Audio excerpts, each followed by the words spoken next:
Chapter 369. Young man, do you want to be a magical girl? No, Zhu Jin, do you want to be a magic troll? Trolls were actually quite adaptable.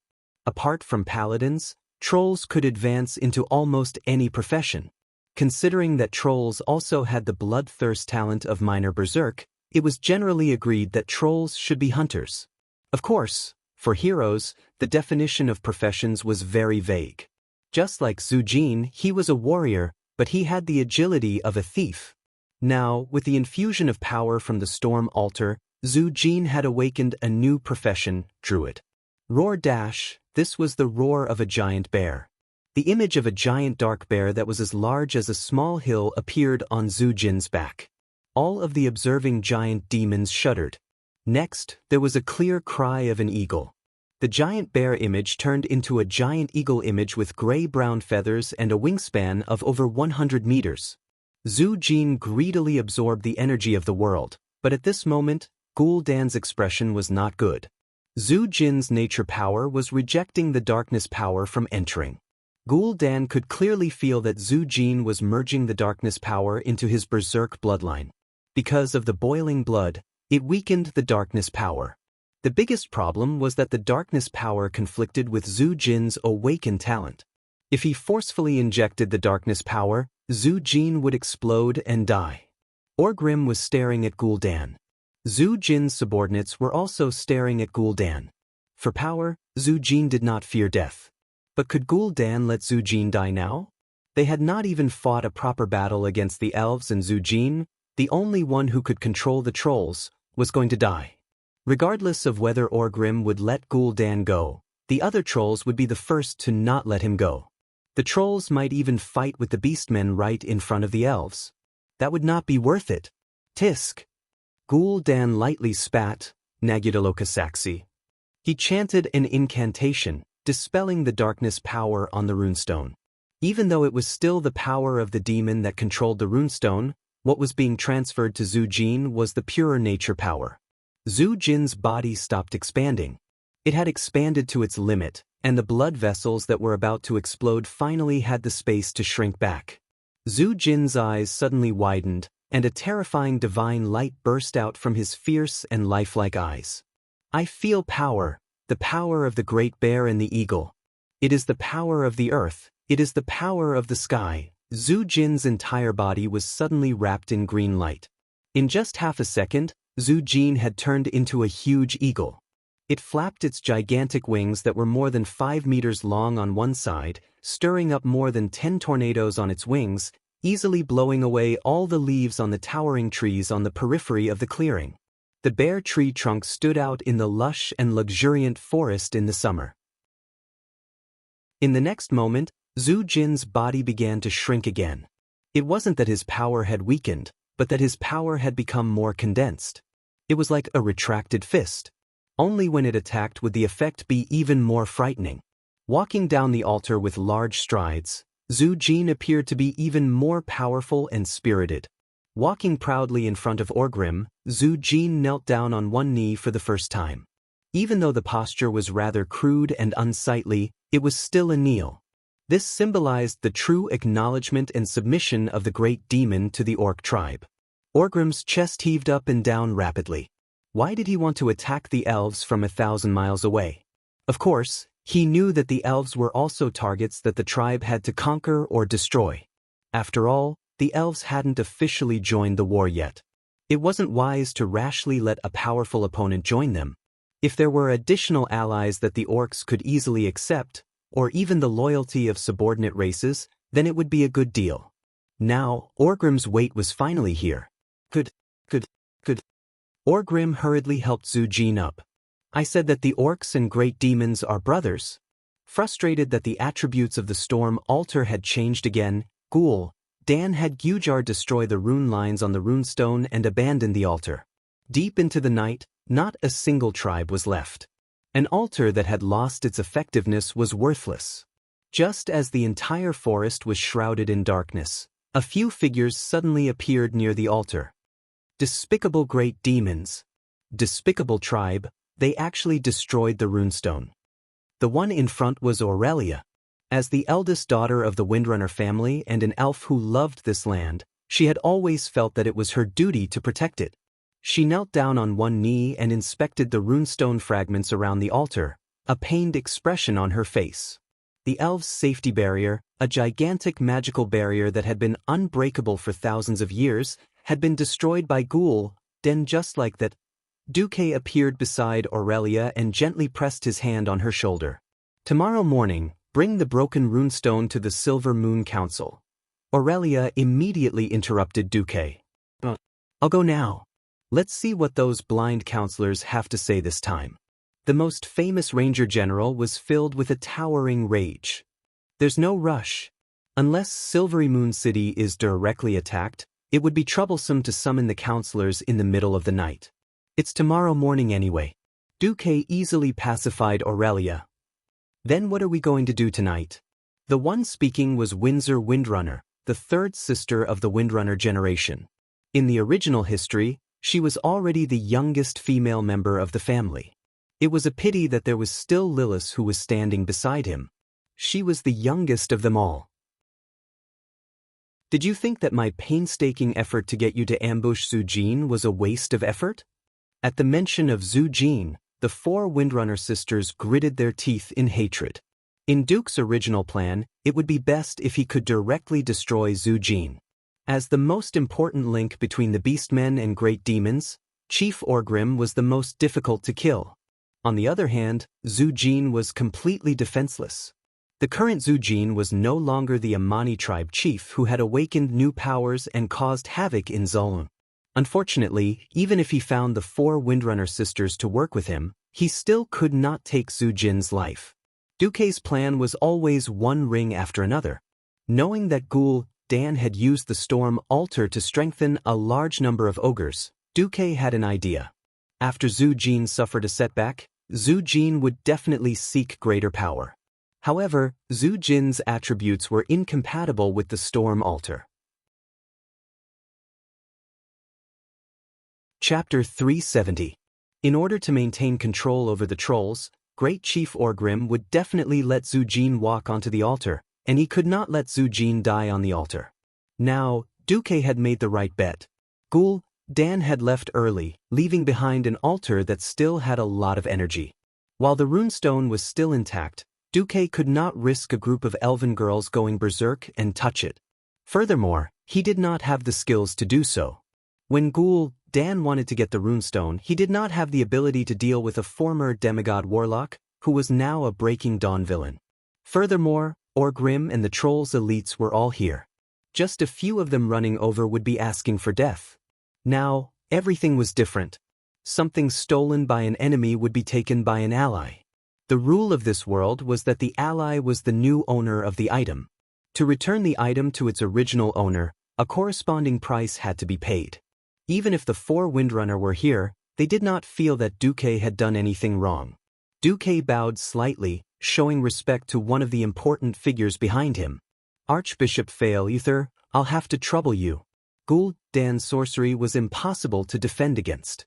That unimaginable power was something that Duque did not want to touch unless he had no other choice. To purify evil, he needed professionals. For this, the prepared Duque had personally invited 2 gods from the Church of Holy Light, as well as a teleportation service. Archbishop Alonso's Fail smiled and nodded. Let me see. A moment later, Alonso smiled. The Ghoul Dan you speak of is indeed a very evil and powerful warlock. However, I discovered that he seemed to have some reservations and did not completely contaminate these runestones. The remaining curse is not too strong. I can get rid of it in a few minutes. Then I'll leave it to you, Archbishop. If possible, try not to cause too much of a commotion. Duque was definitely playing with fire. The Horde's vanguard was less than 30 kilometers from here, while the Horde's main force was 20 kilometers away. If he caused a commotion, the Horde's dragon knights would arrive in a moment. However, Duque had to seize the opportunity. The High Elves' runic magic circle was a complete defense system with 8 in a row. Apart from this one, Ghoul Dan had destroyed another 2, so the large amount of energy gathered by the rune stones would quickly dissipate due to the destruction of the rune stones. If he missed this opportunity, he wouldn't be able to find it. This was the only time he could take advantage of the high elves. There were no other opportunities. In fact, these runestones were processed by countless elven mages and craftsmen over hundreds of years, and it took nearly 1,000 years for them to be completely calibrated. One could well imagine how precious it was. In just a few minutes, Fail had finished dispelling the evil magic. With a warm smile on his face, he said, "My job is very simple. On the other hand, restoring the runic lines embedded in it is a huge project." Duque sighed. "That's my problem." Without hesitation, he opened the portal and sent Fao and Uther away. If the great archbishop accidentally died in Cuel Salis because of Duque's risky plan, Duque would bet 50 cents that Lothar would definitely come after him. And then Sylvanas put her hands on her hips. "Don't tell me, Duque, that you're going to spend 10 days to half a month here to rebuild these rubble?" Queen Sylvanas actually wanted to say that they were powdered, completely destroyed runestone fragments. Each piece was not much bigger than a bean. Regardless of whether they could be put back together like a puzzle, even if they could be put back together, how effective would they be? At this moment, Duque was saying in his heart, "Hey, System Elf, time to work. Hey, my host, do you really know how to order people around? Is there anyone? Where is he? Why don't I see him?" Duque looked around but not in front of him. "Host, you've lost your integrity. You weren't like this before," the System Elf said sharply. "Cut the crap and get to work." Duque glared. "All right." A series of system notifications popped up. "Begin scanning. Start analyzing the damaged shape of each runestone. Starting comparison. Hand of magic, activate." Under the astonished gazes of the few guys who followed him, more than 200 hands of magic quickly picked up the rubble of various sizes from the ground and then glued them together with special glue that had been prepared. Gavin Rad, who was next to him, rolled his eyes with his hammer, as if his boss wasn't human. The hands of magic flew at high speed, with all kinds of dazzling crisscrossing movements. At first, Sasha, who was the most curious of the Windrunner sisters, tried to follow the trajectory of Duque's hands of magic with her eyes. Unfortunately, Sasha quickly fainted. She looked like she was about to faint. Sasha took the opportunity to lean on her elder sister's shoulder and asked in a low voice, "Sis, is your boyfriend really a human?" Aurelia's face was full of embarrassment. Boyfriend? Aurelia hadn't really thought about this word. Although they both vaguely felt that it was the case, the last layer of thin veil was never revealed. Suddenly exposed by her own sister, Aurelia's face was burning. Admit it? Or not? That was a problem. Admit it? How much? That was also a problem. At this moment, Sylvanas abruptly helped her elder sister out of the situation. "Humph. You want to pick the most beautiful and mature flower of the Windrunner family? You'll have to ask us 3 sisters first." Sasha decisively joined in the fun. Aurelia looked at Sasha, the younger sister who looked similar to her but had bright silver hair, and had mixed feelings.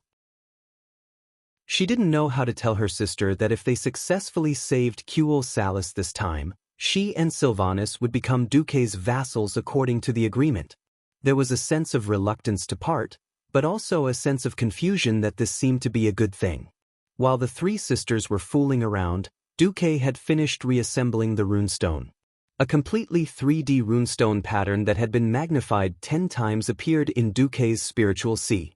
After comparing Ghoul Dan's storm altar array with the magic pattern on the runestone, the system finally came up with a result.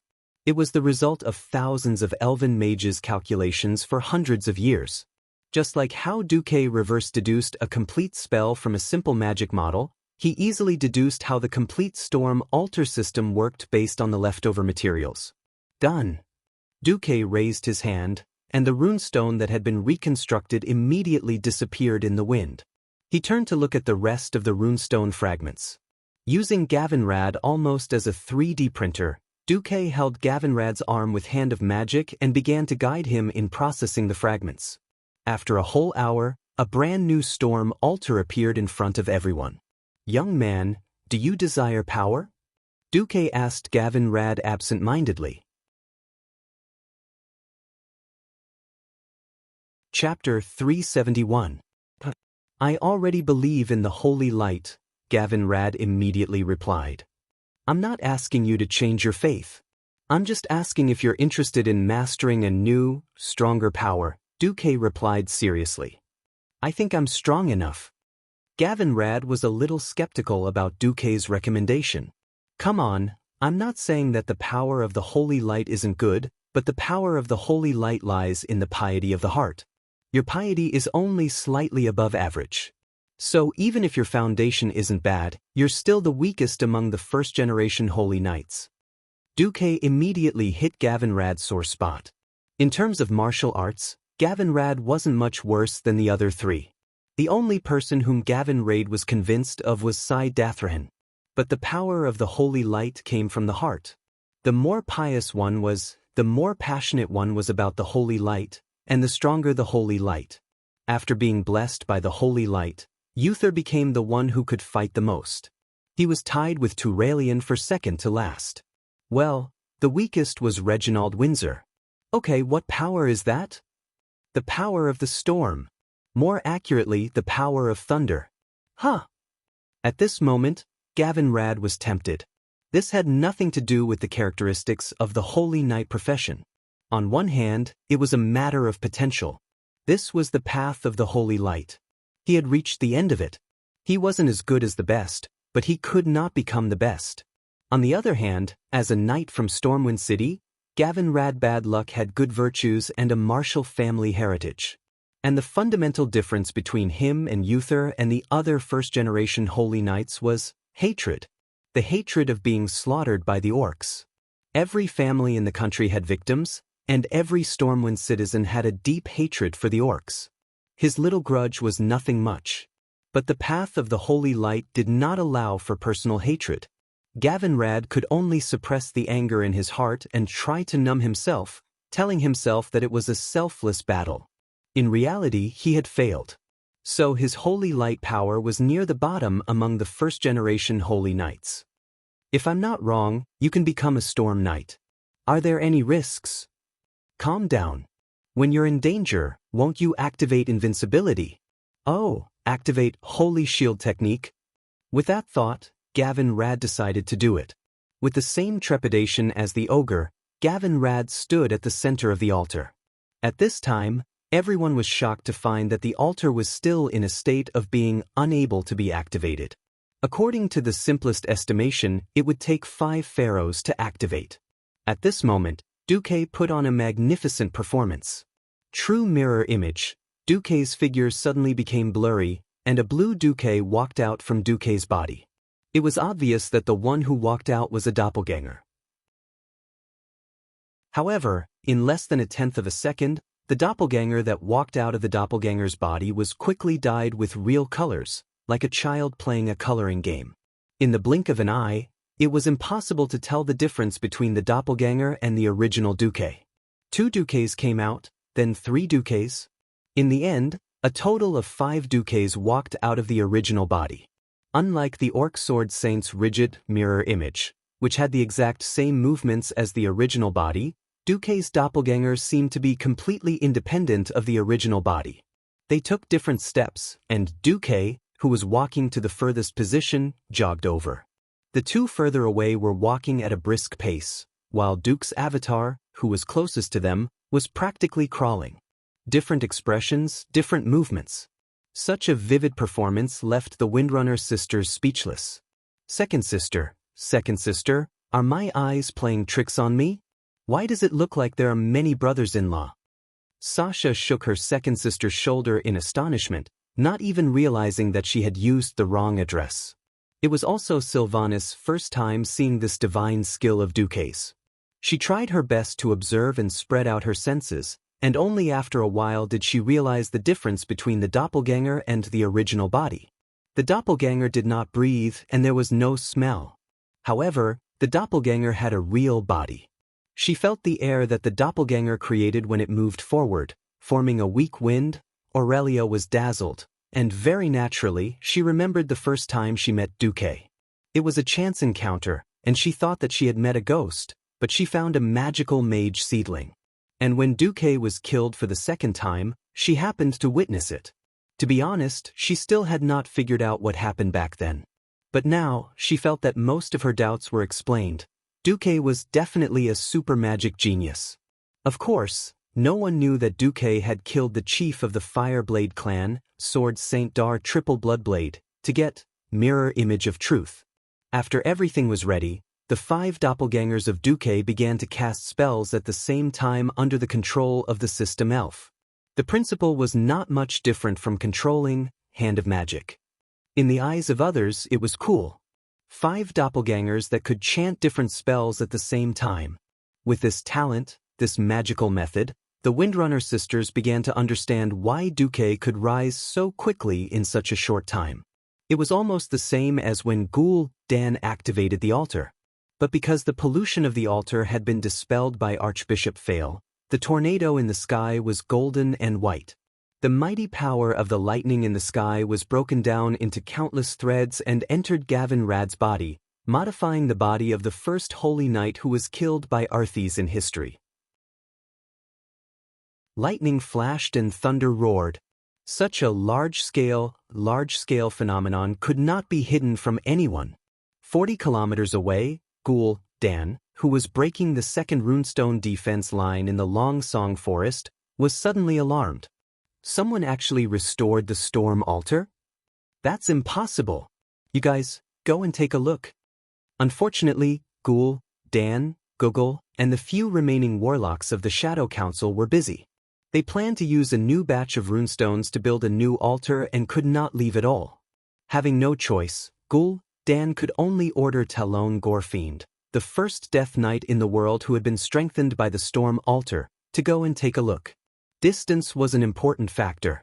Warlocks did have the ability to teleport teammates across space through the means of summoning, but the premise was that there was a warlock on their side and 2 allies at the destination. Now, there was not a single tribe within 10 kilometers of Duque. At this time, the modification of Gavin Rad was completed.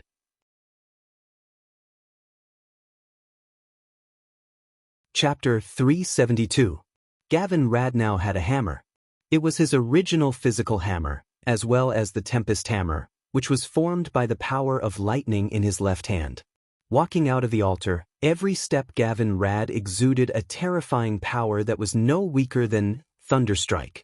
With his feet as the center, large amounts of lightning spread out from the cracked ground. Tiny pieces of earth floated into the sky, ignoring gravity, but were turned into dust by the lightning that Gavin Rad released in midair. Gavin Rad was full of style now. This aura was no weaker than that of the Burning Legion's boss. Even if someone told Duque that Gavin Rad Misfortune was the real boss behind the scenes. If Duke didn't know what was going on, he would definitely believe 80% of it. Unfortunately, Gavin Rad's own words revealed the secret. Perhaps the iron rule of not being cool for 3 seconds worked. Gavin Rad actually asked, Boss Duque, will I electrocute my wife when I marry her in the future? The Windrunner sisters almost fell off the tree. Annoyed, Duque rolled his eyes. Idiot, can't you learn how to control your power? If that really happens, you can just marry a female holy knight. She won't die from electrocution. Duque didn't finish his sentence. If you're so stupid that you can't control your power, then when you do the life inheritance ritual with your wife, you can bathe her in holy light. Young man, it's a good thing to be full screen censored in battle. Duke didn't bother with Gavin Rad anymore and sent him to watch over the place. Time is limited. Which Windrunner wants to be the next to obtain power? Ghoul, Dan has already destroyed the runestone's energy field. In another half a day, the energy will dissipate without use. Also, this is the power passed down by the High Elves for thousands of years.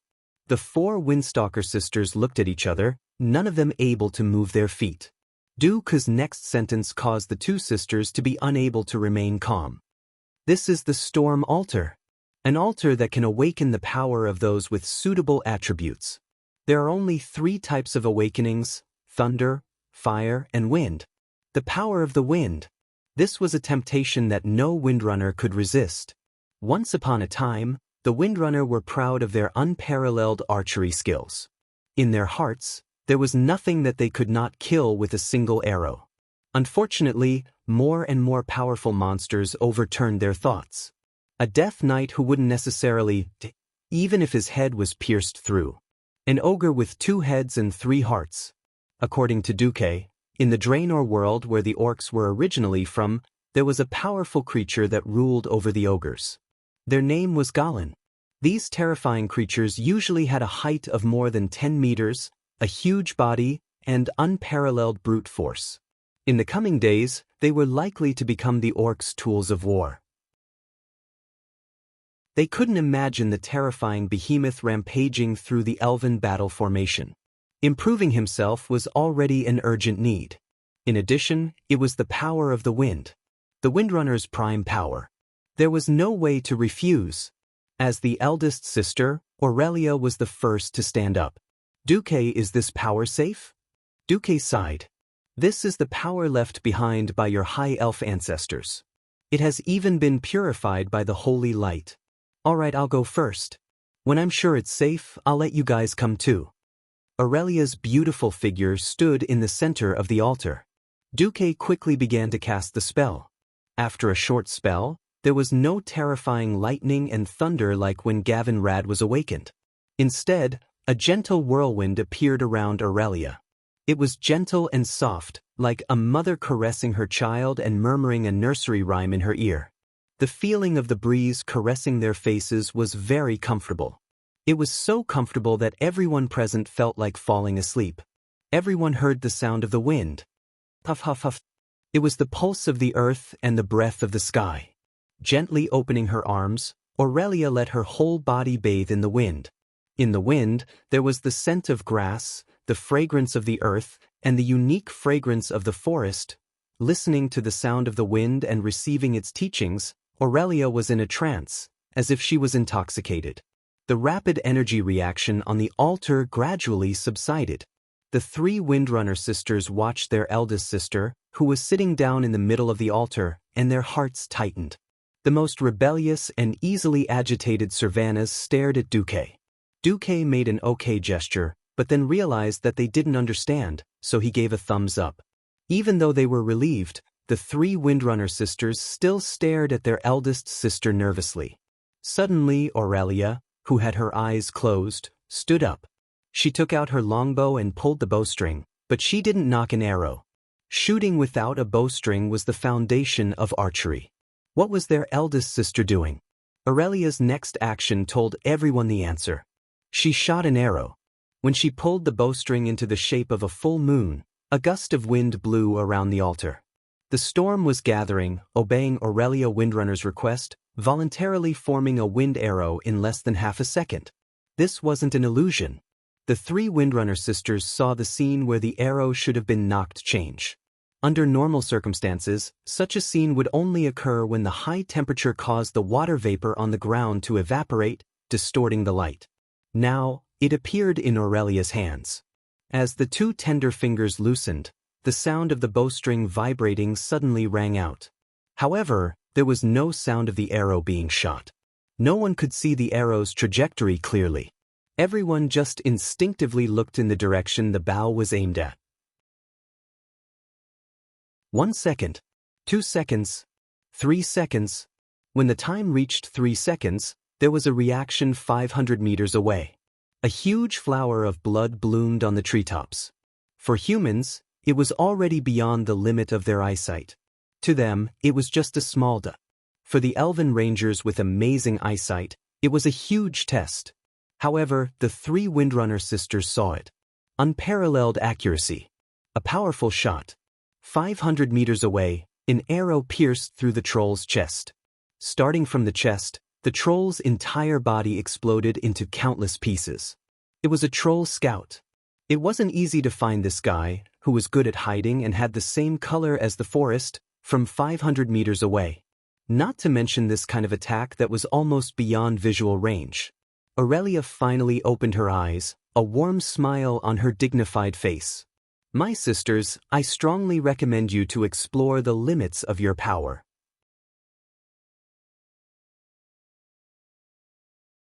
Chapter 373. Storms were gathering, and thunder was roaring. Power was surging, and destiny was being rewritten. Duque raised his head and looked at the vast and boundless sea of trees. His deep, black eyes looked past the lush forest, the marching orcs, and finally landed on the tribal flags that were fluttering in the wind like rags. No one knew what Duque was thinking. That sharp divine light that could pierce through all the fog and see the truth was what confused and intoxicated Aurelia the most. Duque's gaze seemed to contain the mysteries of the entire universe. After letting out a soft sigh, the divine light in Duque's eyes became more and more blurred. It was as if he had turned into a bronze dragon that controlled time, making time flow according to his will. It was as if he could see the torrent of history rolling forward according to its original direction, crushing all the hard work he had done. It shackled him with the shackles of time and space, allowing history to return to the path he was familiar with. The mysterious and unfathomable river of destiny seemed to have secretly merged with every river and sea in Azeroth, coiling around every mountain, plain, and continent. The future was like a layer of fog that could never be dispelled, shrouding the entire Alliance, and even the entire Azeroth. Duque didn't know how much his hard work could change the future. He could imagine that the current 79% accuracy rate would make the originally fixed future even more fragmented and unpredictable because of his hard work. To make up for those who have passed away, and the regrets that I thought were irreversible, everything is worth it, Duque muttered softly. In the past hour, the people around Duque all received unexpected benefits. Lightning! Servanas shouted, and surging waves of lightning gathered in her palm, turning into lightning arrows that contained great power. The lightning that circled around her made her look like a goddess of lightning that stood above the 9 heavens. Wind soaring! Vanessa had also awakened the power of the wind. Although she couldn't compare to her sister Aurelia in terms of quality and quantity, she was exceptionally light. It wasn't hard to imagine that Vanessa would have an absolute advantage in terms of speed. Eagle Eye. Lilith was a little puzzled. She had awakened this scouting ability. It didn't feel like it had much to do with the wind, and there was almost no increase in combat power. Wind release. Vanessa waved her 2 daggers agilely in the air. The graceful twirls in the air made people wonder if she had already overcome gravity. Ice mist. After dispelling the influence of the wind, Ilicia easily condensed a cold mist in the air and enveloped herself. When the people around her finished upgrading, they all turned to look at Duque. Dooku, even though the horde is almost here, we can help you hold them off for at least 10 minutes. If there's anything else you can get, just do it. Illyria's encouragement came from the wind. The other 3 Windrunner sisters nodded in unison. Duke smiled. He first opened a portal and sent Ilicia and Vanessa, the 2 weaker ones, back. He then stood on the storm altar. After standing on it, Duque couldn't help but laugh. Once upon a time, he had been worried about the gains and losses of even the most basic level 1 fireball spell. Now that he was faced with an unknown power, Duque was surprised to find that he didn't seem to have much hope or fear for the final outcome. Perhaps it was because he had changed from a simple transmigrator to a university. After experiencing numerous challenges and hardships, he had completely matured. He had worried countless times that if history had changed drastically, he would lose his judgment of the future. But after ascending to a high position and commanding the Alliance's army to victory time and time again, his heart was becoming more determined. He began to have confidence and was no longer afraid of failure or setbacks. Thinking about the forces that would invade Azeroth in the future and the terrifying monsters that could easily be as tall as a 10-story building, he was originally a little afraid. But now, the results of his hard work were turning into a source of confidence. The power of magic, the power of power, the support of friends and subordinates. All of these turned into an indescribable confidence that supported him to continue moving forward. As long as he grasped this power, he would have endless power to overcome all obstacles, break through the fate of destruction, dispel the fog in front of him, and embark on the path of the bright future. That was the fate of Azeroth and Duque's fate. With that thought, Duque no longer hesitated. The 5 avatars chanted a simple incantation, driving the temporarily made storm altar to make its final effort. The force of nature deep in the ground that was about to dissipate was surging for the last time under the guidance of Duque's will. The feedback from various parts of the altar allowed the force of earth to connect with his body, giving him a feeling that the force of earth was connected to his fate and magic circuit.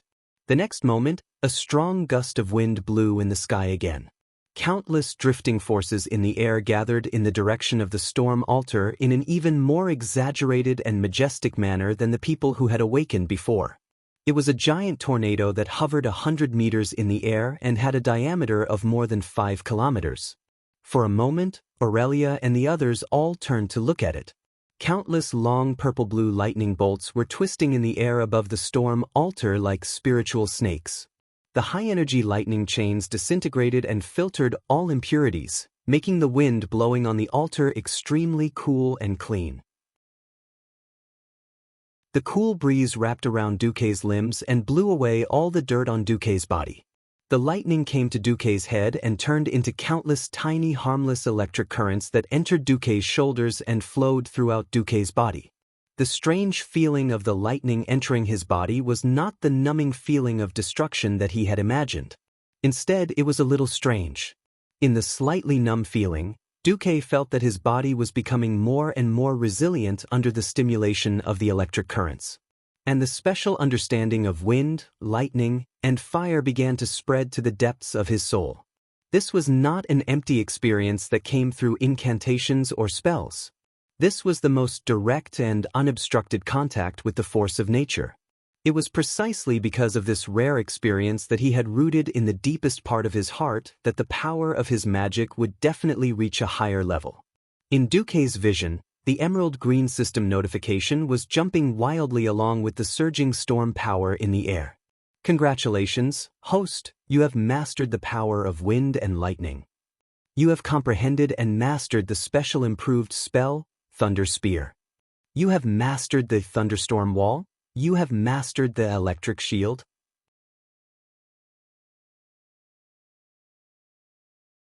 Chapter 374. There was nothing much to say about the scene of Duque leading everyone to retreat. Duque didn't plan on fighting Ghoul Dan while he was surrounded by the beastmen. After the Windrunner wreaked havoc on the beastmen, Duque opened a portal and retreated. If they didn't leave now, once Ghoul Dan arrived, no one would be able to leave. The only thing Duque could use now was Ghoul Dan's contempt for him, or rather, Ghoul Dan's scheme to screw Orgrim over. Early the next morning, Aurelia appeared outside the Silver Moon Council's meeting hall. Apologies, General Windrunner. The Silver Moon Council is currently in its daily meeting. You can't enter. You barged into the council last time, and many council members are furious at your reckless and vulgar actions. The guard captain blocked Aurelia. The huge kite shield in his hand was dazzling in Aurelia's eyes. Aurelia did her best to suppress her emotions. Eversong Forest has been invaded. From yesterday afternoon until this morning, we lost a total of 7 teams. The highest level of requests for help have filled the entire communication room, and now you're telling me not to disturb that damned daily meeting. We're in a state of war. But, without another word, Aurelia took out the thing that Duque had asked her to bring last night. The head of a troll. It spun in the air, its long black hair that was braided into dozens of strange braids dancing in the air. The sunlight shone on its long fangs, and it crashed into the kite shield that blocked all information from the outside world. Finally, it landed at the feet of the guard captain. The air froze for a moment. Every single one of the 12 guards stared at the head. In the next moment, Aurelia opened a bag and revealed the thing inside. It was a beautiful magic crystal nameplate that marked the identity of a high elf soldier. If the nameplate was taken off, it would only mean one thing: death in battle. There were many nameplates, but the most shocking thing was that among the blood-stained nameplates, the guard captain found many nameplates of platoon leaders and even senior captains. The faces of all the guards suddenly changed. Aurelia once again broke into the Silver Moon Council that she was familiar with and hated. When the chairman of the parliament saw Aurelia's heroic and dignified face, he was immediately enraged. For the sake of Silvery Moon City, can you stop interrupting the sacred meeting? I'm really sorry. No matter how good-tempered Aurelia was, when she saw these high and mighty counselors who did not care about worldly affairs, the anger in her heart rose to her throat. Longsong Forest has been invaded. Are you only willing to stop this sacred meeting and face the coming of the war when the tribe reaches this sacred gate? Everyone could hear the bitter irony in Aurelia's words. Impossible. A great lord suddenly stood up and pointed a finger at Aurelia, his tone abnormally harsh. No one can survive after passing through those runestones. Aurelia raised her long golden eyebrows. Are you sure? Are you talking about this kind of runestone? Aurelia took out a piece of runestone the size of 2 palms from her bag, raised her hand, and threw it at the great lord. The lifespan of the high elves was quite long, and many of the counselors present were mages who had set up the runestones. It was precisely because of the great achievement of firmly protecting Kuel Salis that they could transcend ordinary people and become noble beings who dared to challenge the king and were superior to all beings. Now, their pride, their reliance, had vanished into thin air in the blink of an eye. Every counselor's heart beat violently, and they almost forgot to breathe. Great Lord Moria, your territory seems to be in the southern part of the Longsong Forest, right? Do you want to find a high balcony and see if there are flames rising in your territory? Illyria's words made High Lord Moria jump up as if his buttocks had been slapped by a whip. Ignoring the clown, Aurelia looked straight at the Sun King. I don't want to repeat the warning I've given you. I just want to tell you a fact. There is no doubt that the trolls have entered our forest, trampled our land, and slaughtered our people. The orcs that I've mentioned are now following them. They don't have the agility and stealth of the trolls, but they have strong bodies and their numbers are like locusts. They are planning to destroy our home together with the trolls. Aurelia panted heavily, and her chest rose and fell rapidly. The whole hall was very, very quiet, and only her heavy breathing could be heard. Aurelia raised her head, and there was endless pain and heartache on her face. Finally, I just want to ask, are you all damned deaf and blind? Do you want all the rangers at the border to die in battle? Do you want all the elves in the Longsong Forest to be slaughtered? Do you want to wait until you face the ferocious faces of the trolls and smell their nauseating breath? Only then are you willing to admit that a full-scale war has come to us, the High Elves. Aurelia's voice was very melodious. As she pleaded, she opened the blood-stained bag again, and countless nameplates fell out and fell on the shiny white tiles, making clanking sounds.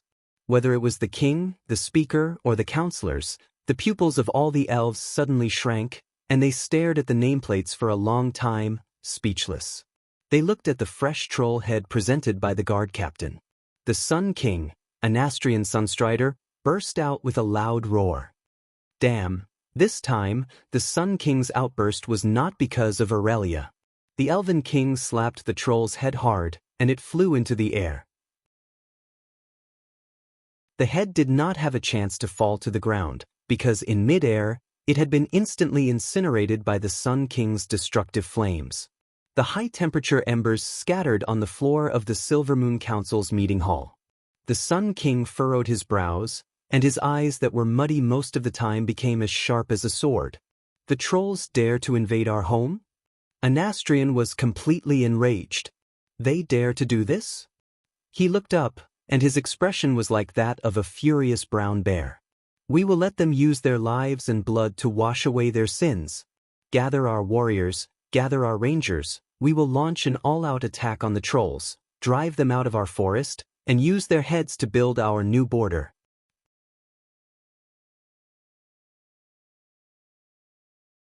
Chapter 375. Although Aurelia was happy to see her king finally become determined, she had to remind the Sun King, the trolls are not everything. The threat of the horde is the most important. Fortunately, I brought powerful reinforcements. Duke Marcus of Stormwind City and his 30,000 private soldiers. Unexpectedly, the Sun King refused. No, I don't need human help. The High Elves can deal with the invaders themselves. Summon my son, Aurelia instinctively felt that something was wrong. The elves were too arrogant and isolated. They thought that they were the source of the world's civilization. They thought that humans were just picking up the magic left behind by the elves. They thought that the mechanical creations of the dwarves and gnomes were evil. Thousands of years of isolation had not brought the elves anything other than the arrogance of the high elves. No, perhaps there was. It was depravity. Thinking back to 3,000 years ago, a Nastrian had almost been forced to abdicate by the Silver Moon Council. The reason was that a Nastrian had taught the humans too much magic. Aurelia shouted for her king to pay attention to the orcs. Unfortunately, her opinion was once again ignored. Her clear voice was drowned out by the noisy argument between the Lord and the mage counselors. In the end, the Sun King dismissed Aurelia with a few words.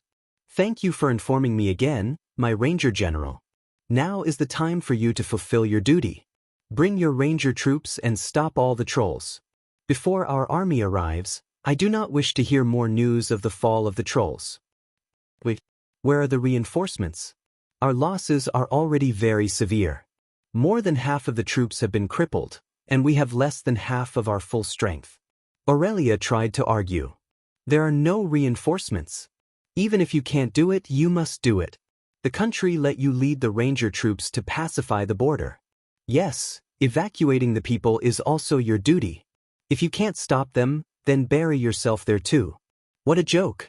The Ranger troops that were left with less than 3,000 people to fight against the allied army of 100,000 orcs and trolls? One had to know that the Elven Rangers had no advantage against the trolls. The current situation was that they couldn't even stop the trolls, and they still had to evacuate the civilians. Aurelia was furious. Of course, at this time, Aurelia naturally thought of Duque. Unexpectedly, the Sun King added, "I don't care if your boyfriend is nearby. You are now the general of Cultivate Salis. Do your duty, or I will prosecute you for treason. Also, if humans enter our borders without our permission, then we'll deal with them the same way we dealt with the trolls." The Sun King's words made Aurelia's heart sink into an icy hell. What time was it? Did they really think that they could rely on the elves to win this interracial war? It was obvious that they couldn't win if they didn't work together. "Your Majesty!" Aurelia raised her voice. "Guards, take her away. Let the council send an army supervisor to ensure that the two generals of the Windrunner family fulfill their duties." The Sun King waved his hand, and nearly 10 kite shields of the Imperial Guards quickly blocked the line of sight between her and the Sun King. "Sorry, it's my duty. Please." The guard captain didn't look good either. Everyone's eyes were bright. Aurelia, the hero of the Trolls' War, had been stationed at the border for more than 3,000 years for the safety of Cultivate Salis. This time, she had informed them of the large-scale invasion of the trolls in advance. The first time, she was completely humiliated by the counselors with words. The second time, even though she had the great merit of alerting the higher-ups, she was given the cold shoulder again because of her background. In the end, it was because all the higher-ups of the elves were mages, and they had a fanatical admiration for spellcasters. All beings other than the spellcasters were regarded as cannon fodder. If the Windrunner family was a mage family, she would have become the hero of Cultivate Salis again by now. Aurelia was taken away. When a substitute counselor appeared among the heavily damaged rangers as an army supervisor, everyone's lungs were about to explode. "Bastard! The Silver Moon Council is like Chocobo H*T. Sister. Since we agreed to become Duque's vassals, we might as well let Duque's troops come in early, and we'll just pretend we didn't see it." Servanas, the most rebellious of the Windrunner sisters, cursed angrily. But all she got was a slap in the face. Servanas was stunned by the slap. Aurelia's sharp voice said, "You and I are now Cultivate Salis's Ranger Generals. Right now, our hometown is under attack. How can you face the country and the people by saying this? As long as we still carry the epaulets of Cultivate Salis, His Majesty's orders are absolute." Not to mention Servanas, even Aurelia felt an unsuppressible sense of grievance. Servanas argued unwillingly, "There are clearly better ways to solve this crisis and avert a possible disaster, but you gave up everything because of your arrogance. This kind of method will kill countless people. Do you really want to suppress your unhappiness and force yourself to accept it?" "What else can I do?" This is a time of war. If after the war, everyone is safe, of course I can peacefully serve Duque. But right now, our hometown is burning. If I do anything special, it will be treason. Aurelia couldn't help but shout. Sasha and Lilith watched the two sisters argue and couldn't get a word in. Both sides felt that they were right, but they couldn't come up with any better ideas. Sasha could only look like she was about to cry and persuade the two sisters to stop arguing. Servanas stubbornly said, "Idiot! Don't you rely on Duque a lot? Then go find him. That guy has a lot of ideas. I'm sure he will think of something better than you. Yes. Why don't you go find Duque?" With her sister's cover, Aurelia found the human mage that Duque had placed in the ranger army, Darnielle, and asked him to send a message to Duque using magic. Very soon, Aurelia contacted Duque. After she told him about her difficulties, Duque laughed. "Idiot, you should have come to me earlier. I was thinking if you were captured by the Sun King, should I declare war on Salis? Or should I use political means to bail you out? Please, I'm asking for your help. Duque, don't make trouble."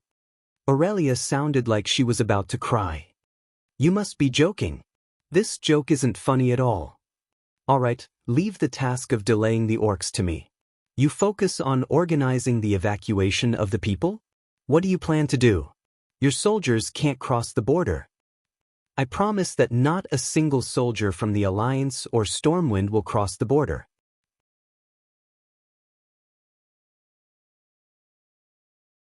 Chapter 376.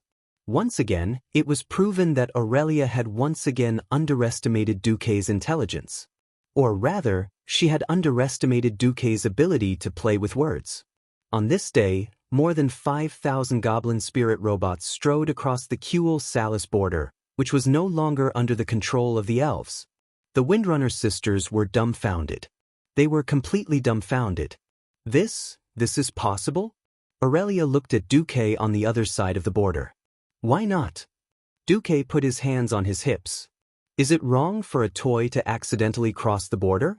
Furthermore, which eye of yours saw that these are mine? These are clearly elven products. Aurelia rolled her eyes at Duque flirtatiously. Her expression was truly complicated.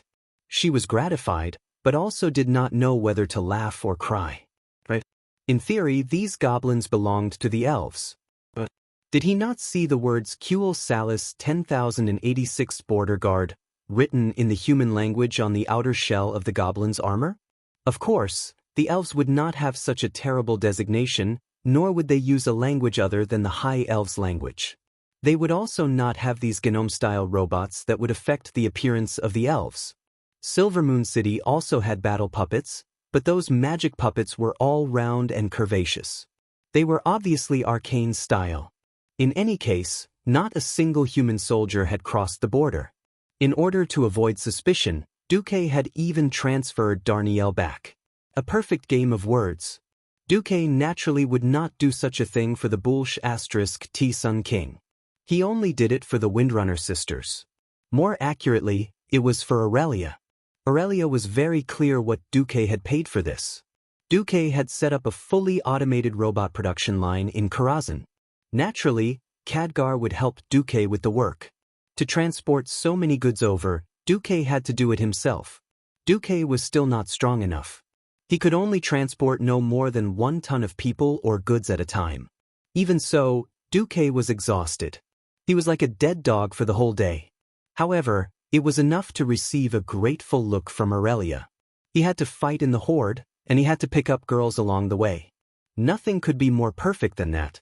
On this day, the giant demon army, which had originally had an overwhelming advantage, ran into a huge problem. Because of Yao Yao Ling. Most of the giant demons that had been tricked by Yao Yao had died. The tribe was indeed annoyed by the warning function of the demon spirits.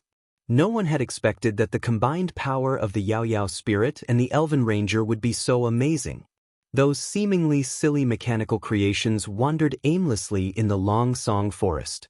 However, a high-speed paint arrow would suddenly shoot out from the Yao Yao spirit and hit a giant demon that was hiding on the tree. In a jungle battle, Under the premise that both sides wanted to kill the other, the most important thing was to discover the other side first. In previous battles, concealment and enemy detection techniques were the most important. Observation, judgment, and experience were all indispensable. Any miscalculation would result in death. The appearance of the Yao Yao spirit completely broke this balance. First of all, the Yao Yao spirit was not afraid of death. It was a mechanical creation, and if it was destroyed, it could be dragged away. It was impossible to repair it on the spot. Duque ran back to Karazhan overnight to practice engineering, and all he could do was fiddle with a mobile version of the waste recycling robot 74A. This thing would automatically find the dead Yao Yao spirit robots in the forest, recycle their wreckage, and decompose them into the necessary engineering parts. Without any worries, the Yao Yao spirit naturally went to seek death. The Elven Ranger squad followed far behind, and the Yao Yao spirit boldly opened the way. For example, this time, the Yao Yao spirit suddenly shouted, "Help! There's a pervert!" After splashing paint on a certain troll on the tree, the troll himself was hit by a flying axe and died immediately. Its sacrifice was worth it. In the next second, the giant demon was shot in the head by the Elven Ranger who followed. The Rangers were embarrassed, but it was undeniable that the Yao Yao spirit's reconnaissance was very good. They concluded a pattern that they didn't know whether to laugh or cry. There's a pervert. There was a giant demon. There are a few perverts. There were no more than 5 giant demons. So many perverts. That was about 10. No, there are too many perverts. I have to give up on healing. This meant that there were more than 50 giant demons, and the Rangers had to retreat immediately. It had to be said that with the help of the Yao Yao spirit, Aurelia only relied on less than 3,000 Rangers to hold off 50,000 giant demons. She also freed up more than 300 Rangers with minor injuries to organize the evacuation in the rear. Everyone, don't panic. Hold on, Silver Moon's reinforcements will arrive soon. In order to calm the people, Aurelia had to say some nonsense that she didn't even believe herself. How could Silver Moon's reinforcements arrive so quickly? Unless a Nastrian was willing to send out Silver Moon's regular army, it would take at least 3 days to gather the troops. But would the Horde give her 3 days? It was also that night that the Horde's main force arrived. Unlike the giant demons who charged straight into Longsong Forest, the orcs also sent out a detachment to attack the Windrunner's hometown, Windwalk Village, and the Windrunner Tower at the southwestern edge of Longsong Forest. Thanks to Aurelia's advance notice, even though the officials sent by Silver Moon forbade the Windrunner family from evacuating to Silver Moon in advance, every family had already made preparations to retreat. Packing things in advance was not against the law, was it? Almost as soon as Silver Moon's permission to retreat was given, all the elves in the village threw their belongings into the elven transport ships that had been prepared beforehand in an orderly manner. In just 2 hours they had all evacuated. The detachment of the orcs could only run back and follow behind the main force to guard against Duque's possible attack. However, the efforts of the Rangers only managed to slow down the Horde. The Horde's green tide drowned out all resistance. In just 3 days, the Horde had killed their way to the Eastern Temple, which was only 100 kilometers south of Silver Moon City. The elves relied solely on the temple's powerful magical defense system to resist the Horde's attack. As the Horde invested a large number of 2-headed ogre mages, the situation began to worsen. At this moment, Prince Kale, who had rushed back, saw the army of 25,000 people that had been hastily assembled. Looking at the troops that his father and the Silver Moon Council had gathered for him, Kale's face was ashen. What kind of joke is this? This is the army that you want me to fight against a 100,000 Horde army? Most of the 25,000 people were local garrison troops that had withdrawn from the front lines. Unlike the Rangers who had always been fighting at the front lines, the training of these garrison troops was terrible, and most of them had been killed by the orcs. Most importantly, Kale realized that there was a serious lack of warriors in this army. Warriors who could hold the front and suppress the enemy's formation.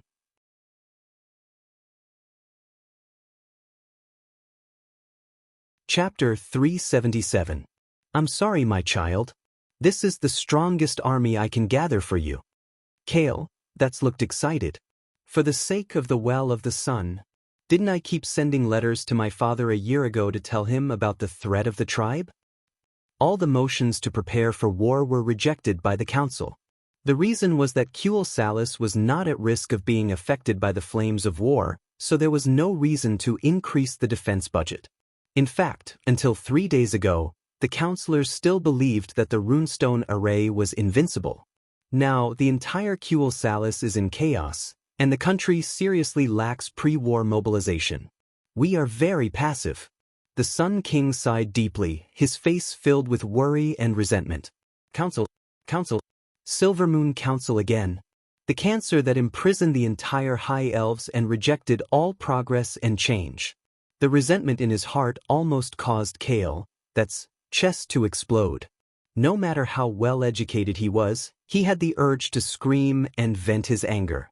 Why did a prince like him have to study in the Daoist for a long time?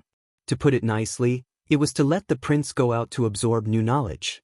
To put it bluntly, the Silver Moon Council, whose power was above the royal power, exiled him in order to limit the royal power. Who could understand the frustration of not being able to return to his home? His excellent self-restraint allowed Kale, that's to suppress the anger in his heart. Of course, over the years in the Daoist, Kale, that's had also gained a lot of knowledge. Perhaps the High Elves had unparalleled talent in using magic, but the development of magic was no longer the same magic world in the minds of the elves that had not changed for thousands of years. It was bad enough that the high-level elves refused to accept new things, but they were so arrogant and stupid that they did not even care about the enemy in front of them. They only cried out when the enemy put a knife to their neck. So there really is an enemy? Although he was angry, Kale, that was still very clear-headed. Having deeply experienced the ferocity of the tribe, he knew very well that it was impossible for this rotten army to defeat the tribe. But for the sake of his people, Kale, that's resolutely accepted this appointment. There was no other reason, just because his surname was Sunstrider. He was the only heir of the Salis royal family. Since birth, he had been trained as a perfectionist, and glory and responsibility had long been branded in the deepest part of his noble soul. He was duty-bound to save his hometown. That's lowered his head and said, "Father, for the sake of the Well of the Sun and the continuation of the High Elves, I'm willing to sacrifice my life for Salis." Sacrifice his life? These words were very serious, so serious that even the Sun King was shocked. He immediately felt that something was wrong. He knew very well that his son wouldn't say such harsh words without any special reason. The Sun King wanted his only successor to die on the battlefield? Stop joking. It wasn't easy to find an opportunity to make things difficult for the council. A Nastrian summoned Kale, that's back so that Kale, that's could have a glorious return like a king. So that Kale that's could better inherit his throne in the future and one day limit the excessive power of the Silver Moon Council. Child, is this tribe really that powerful? A Nastrian's energy was no longer what it used to be. Too much of it had been consumed by internal strife, turning the Sun King who ended the war against the trolls into a fatuous ruler, who was an expert in internal strife and a layman in external warfare. The upper echelons of Salis wouldn't take ordinary warriors seriously. No matter how many orc warriors there were, they would only treat them as ants. After deliberating in his heart for a while, Kale, that said, "Let's not talk about anything else. There's a warlock named Ghoul, Dan among the orcs in the tribe. He fought to a draw with the Daoist Antonidas in a head-on battle." The Sun King was finally moved. Whether it was him or the Silver Moon Council, most of them looked down on human mages. But there was an exception, Antonidas, the strongest supergenius mage in the Daoist in the past 100 years. In a semi-public competition 30 years ago, a Nastrian and Antonidas had fought to a draw. This battle had also established Antonidas' transcendental status in the Daoist. The Sun King could look down on any spellcaster, but he couldn't look down on Antonidas. Powerhouses didn't discriminate between races or countries. An orc powerhouse who was as famous as Antonidas couldn't be overestimated. The Sun King rubbed his chin. Child, how about this? I'll give you a team of arcane puppets from the garrison of Silver Moon City, along with 10 mountain giants and 2 spellbreakers. Go fight a beautiful victory and come back. Kale, that's face finally lit up. At that moment, the father and son didn't realize that they'd been tricked. First, it was Cultivation. In the entire alliance and even the world of Azeroth, no one except Duque knew where Gul'dan's true strength was. In terms of high-end combat power, the elves had made the first mistake. Second, it was their understanding of the orc warrior's strength. Other than the Windrunner sisters, none of the high-ranking elves had personally been to the battlefield. Their understanding of the orcs was also only on paper. They only saw the exchange ratio after the battle between the humans and the orcs. They felt that the humans and orcs suffered similar losses, so they equated the combat power of the orc warriors with the human warriors. No one cared. This was the exchange ratio that Duque had used to its limit. Finally, it was the change brought about by the runestones. In the elves' impression, the runestone's defensive circle was broken, so be it. No one could understand how much the storm altar, which was made of rune stones, could improve the tribe. Now that all the ogres in the tribe had become two-headed, the physical qualities of the ogres were considered high on this planet. After the biggest problem of mental retardation had been eliminated, their combat power had more than doubled. Moreover, there were a large number of ogre mages among the thousands of ogres. How could a single-core CPU compare to a dual-core one? Just like that, the great Prince Kale, that's valiantly led the army against the invaders on his first journey in life. The army of 27,000 people stretched from the capital of Silver Moon City all the way to the city gate. In the majestic army, every soldier's armor was adorned with exquisite carvings and patterns. A bright red background, beautiful golden edges, and a winged headband that only had weak defensive capabilities apart from decoration. Since they were fighting at home, the chocobos that pulled the carriages did not bring too much baggage. Instead, they brought a large number of magic stones and various musical instruments to boost morale. A mage close to the Windrunner family sent a magic mirror. When Duque and the others saw this scene, they were completely dumbfounded. Even a righteous young man like Reginald Windsor could not help but complain, "What the hell, are they going to war or an armed patrol?"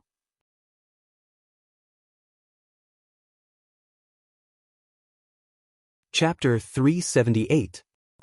In every war, there would be all sorts of strange things, be it inventions, tactics, or something else. A country with enough strategic depth could rely on its vast territory to fight and retreat, giving the rear enough time to react and grow, accumulating strength for a future counterattack. Small countries. Once their capital was used up, it would be easy for the country to be destroyed in a few days. Cul Salis was neither big nor small. In terms of land area, its actual territory was about Eversong Forest and half of the Land of the Ghost in the future. At most, it was a third of the size of Lordaeron. In the Land of the Ghost, the other half was the Trolls' territory, which was controlled by Zwaman's Amani troll clan. Their territory clearly did not have any strategic depth, but they still rejected the humans' help and played the tactic of adding fuel to the fire. Duque did not know what to say about this. Rubbing his brow, Duque whispered, "It's good to let Aurelia give up." With that, Duque conveyed his analysis to Aurelia. Aurelia immediately rushed to Kale, that sighed as if her butt was on fire. "Your Highness, are you planning to let the army fight the horde on the plains?" Aurelia was someone who knew how to use troops. With so many burly arcane constructs and the even larger mountain giants, it was impossible for them to fight in the forest. "What's the problem, General Windrunner?" "General Windwalker." Kale, that's revealed a gentle and refined smile. "Your Highness, we can't fight the horde head-on. The High Elves lack enough vanguards. The arcane constructs are not bad, and the mountain giants are also very powerful. But they are too few in number. Once the vanguard is defeated, all the mages and rangers in the rear will be hunted down by the horde like ducks." Aurelia argued. After hanging out with Duque for so long, she had heard about the tragic battles in the Elven Forest during the Stormwind last year. Aurelia knew very well how terrifying an orc army could be on flat ground when they went all out. In fact, In places like South Shore and the South Flow Coast, the humans had also used high-intensity fortifications to weaken the beastmen's mobility and sharpness to the extreme. That was how they managed to achieve such a magnificent exchange rate. Now, Kale, that's actually wanted to fight the horde on the plains? Aurelia felt that not only Kale, but the entire upper echelon of the High Elves had gone crazy. Please watch your tone, Sir Ranger General. In the face of a great battle, your pessimism is the worst. Following the direction of the voice, Aurelia noticed an unusually burly warrior beside the prince. Most of the elves were slender and weak in terms of strength and physique. There were always exceptions to everything. For example, this person in front of him. Just by looking at his figure in the middle of the night, he looked no different from a troll. Tall, strong, bulging muscles filled with surging power and beauty. You are. He couldn't see any military epaulets, but he could tell from the mark on his breastplate that he was a baron. Baron Saguna, a follower of His Highness. Oh, he was a hardcore fan of Kale. Despite staying in the Dalajan for many years, Kale had still won over a group of die-hard followers who weren't of high status. Aurelia was annoyed with him. I'm not being pessimistic. I'm just objectively speaking as an elf who has really fought against the horde. I'm telling His Highness the difference in strength between us and the enemy. Understand? May I ask how many beastmen you've killed? Saguna raised his nose slightly, his eyes full of disdain. Aurelia narrowed her eyes. The number of kills verified by the Lordaeron Alliance is 1,388 orc warriors. There were already so many verified ones. Those that weren't, this was an era where heroes were worshipped. Killing one person was considered a murderer. Killing 10 people was considered a butcher. But killing 100 people was considered a hero. Not to mention killing the evil beastmen and trolls who had invaded their homeland. Saguna was finally moved. Only now did he remember that this noble and wild female ranger standing in front of him was a very famous hero since the Troll War. At this moment, Kale, helped his people out. He pondered for a moment. I understand your concerns, General. Let's do it this way. The plan for the decisive battle remains the same, but the location of the decisive battle will be the plains south of the Eastern Temple. I'll have to trouble the Windrunner's ranger to cover it. Kale, pointed to the Windrunner's defensive area, which happened to be the Eastern Temple. It had to be said that after being suppressed by the Council for so many years, the most important skill Kale had learned was compromise. Perhaps this would put him further and further away from the realm of heroes, but it was undoubtedly in line with the national conditions of the upper echelons of Kuel Salis. A qualified and mellow politician would undoubtedly be better off than an upright and outspoken hero. The location of the decisive battle was under the cover of their own defensive line. Even if there was a so-called in case, the army could retreat under the cover of the relatively complete magic defense system of the Holy Temple. Aurelia trembled all over, but in the end, she didn't argue any further. Kale, had already given in, at least avoiding the worst outcome. No one could find fault with the decision to withdraw the ranger team, which had suffered the most losses since the start of the war, to the second line. Listening to the surrounding lackeys of the prince flatter her with, "His Highness is wise," Aurelia felt as disgusted as if she had swallowed a fly. She saluted and left. The next day, standing on a high hill and watching the forest and elven villages that were being set ablaze, Orgrim felt a rare sense of elation that he had not felt since the start of the battle. The scouts have reported that the Long-Ears are foolish enough to fight us on the plains? He asked his aide. Is that true? Zulud, the chief of the Dragonroar tribe, nodded. That's right. They probably believe that before we defeat their vanguard, they can use their damned magic to destroy us. Orgrim sneered. All right, the great orc warriors shouldn't waste their energy on the enemy's magic. Especially when there's a choice, let Gul'dan's new toy go first.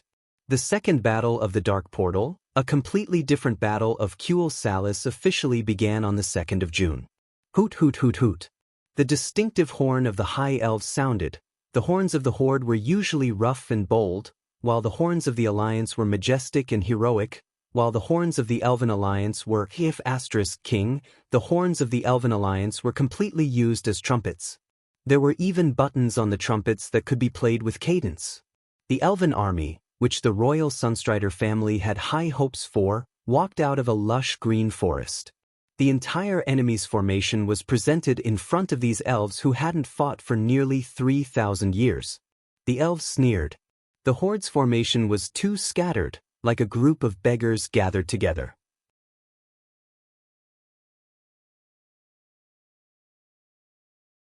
Chapter 379.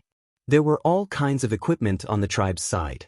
Warhammers made of stone, spears made of sharpened tree branches, armor made of animal hides that were pieced together from tree branches, and fresh catapults. At first glance, one would think that their opponent was an uncivilized savage tribe. The trolls on the flanks of the orcs were still the same as they were thousands of years ago. The spears were all made out of sharp stones. While they were quite dangerous to the almost unarmored rangers, they were completely useless against the heavily armored elven infantry and arcane constructs. The elven soldiers' initial nervousness disappeared when they saw the scene in front of them, followed by soft laughter. I thought it was some amazing intelligent race that could break through our defense with runes. The rangers at the border are also useless. They actually lost all their dignity to these fellows, sending out dozens of letters for help in a day. The soldiers' laughter drifted into the ears of the rangers stationed at the eastern defense line of the temple. Every elf ranger was furious. The 4 Windrunner sisters stood in different postures. Aurelia stood proudly against the wind like a pine tree. She was expressionless, but anyone could see the pain in her eyes. Servanas crossed his arms and leaned against the shadow of a pillar in the temple. He had his back to the battlefield, and a bone-chilling smile appeared at the corner of his mouth. Sasha, who was supposed to be the most lively, hugged her knees and sat on the stairs of the temple, not saying a word. Lilith, on the other hand, covered her forehead with her right palm and looked into the distance. Big sister, it's the trash in front, and the elites of the Blackrock tribe at the back. There seems to be a special fog spell at the back. Duque was right again. Aurelia, the great hero of the Troll War, mumbled to herself in a daze. Soon, her green eyes regained their vigor. As long as Duque is here, the High Elves will not perish. Then she raised her voice and shouted, Hadgeron! 2 elven rangers immediately walked behind Aurelia. Hadgeron Bright Wing reporting. Lorthma Theron reporting. Aurelia turned around. Is everything ready? The 2 ranger captains were a little hesitant. After a short moment of shock, they replied in unison, We're ready. That's good. Aurelia nodded. She didn't realize that she had just given orders to 2 of the 3 most powerful men in Silvermoon City. On the other side, both sides sounded the horns of marching at almost the same time. All the elven warriors did the same action and put on their helmets. The elven helmets were very different from the Arathur standard helmets commonly used by the Alliance. Its decorative significance was far greater than its actual combat significance. Compared to the half-mask style of the Alliance's helmet, the elven helmet was more like a beautifully carved visor. There were complex patterns and extremely fine dyeing on it. From afar, it seemed as if the entire mountain and plains were reflecting gold and red light. Because of the widespread use of the kite shield, the soldiers' movements were also quite agile. However, when Orgrim saw this relatively narrow shield on the podium, the great chief let out a cold laugh. On the other side, on a huge podium held up by 4 5-meter-tall, huge arcane constructs, the great legitimate heir of the Sunstrider royal family, Kale, showed off his dazzling appearance in front of the army. Every wave of his hand and every movement had an unimaginable charm. Pointing lightly into the distance, Kale, shouted, Cover fire! As the messenger's voice spread through the unimaginably mature magic communication system to the mages at the rear. On the hillside near the eastern temple, a continuous line of fire lit up the entire horizon, emitting a dazzling light. This was the fireball spell cast by more than 1,000 earth mages at the same time. It was already equivalent to the total number of mages in several human kingdoms, but for the High Elves, this was just the standard. In fact, mages made up more than 1/10 of the elven army.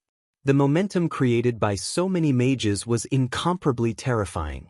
Whoosh, whoosh, whoosh. With continuous whistling sounds, countless fireballs passed over the heads of the elven infantrymen and reached the orc stragglers who were beginning to charge on the other side of the battlefield. It was an instinctive premonition of impending disaster. Every orc warrior who was about to be hit felt a tingling sensation on their scalps. None of the orcs panicked, and none of them retreated. They continued to roar as they charged. After 10 seconds, a sea of crimson flames descended from the sky, covering the orcs' already somewhat messy and loose charging formation. More than 800 orc warriors were directly turned into ashes, and twice that number of orcs became burning human-shaped torches, struggling and rolling in the flames. It could be imagined that in a moment, they would become charred corpses. Next, it was time to harvest. That was what the elven infantrymen thought as they advanced with the kite shield in one hand. No army could maintain their morale in a situation where they had suffered such a blow. That was what their instructors said when they were training. Unfortunately, they encountered an exception. Even though more than half of their compatriots had been swallowed by the flames, the orcs whose bodies were relatively intact still launched a frenzied charge. "This is impossible," a female mage beside Kale, that's cried out in shock. Kale, that's narrowed his eyes. He pretended to be calm, but the others could hear a trace of trembling in his voice. "Marksman unit, kill." The charging orcs were already very scattered, and it would be a waste to carry out a blanket attack. Originally, the remaining few hundred orcs should have been handled by the infantrymen. A strong sense of crisis made Kale, that's give the order to finish off the orcs. Unfortunately, his marksman unit had embarrassed him. Marksmen were elites among the rangers. Due to political reasons, the rangers of the Windrunner family were not qualified to enter the Royal Marksman unit. Their archery was indeed outstanding, but in reality, not many of them had experienced actual combat. They encountered orcs who continued to roar and charge even though many of their companions had died. Due to various subjective and objective reasons, many marksmen shot the orcs, but they did not hit the vital parts. That saw with his own eyes an orc with 3 arrows in his cheek, who looked like a porcupine. Even though he was covered in blood, he still killed his way to the front of the elven infantrymen. There are less than 300 orcs left. There should be no problem, right? Kale, that said to himself. What happened next almost scared him out of his wits. The elven infantryman formation was destroyed by a mere 300 orcs.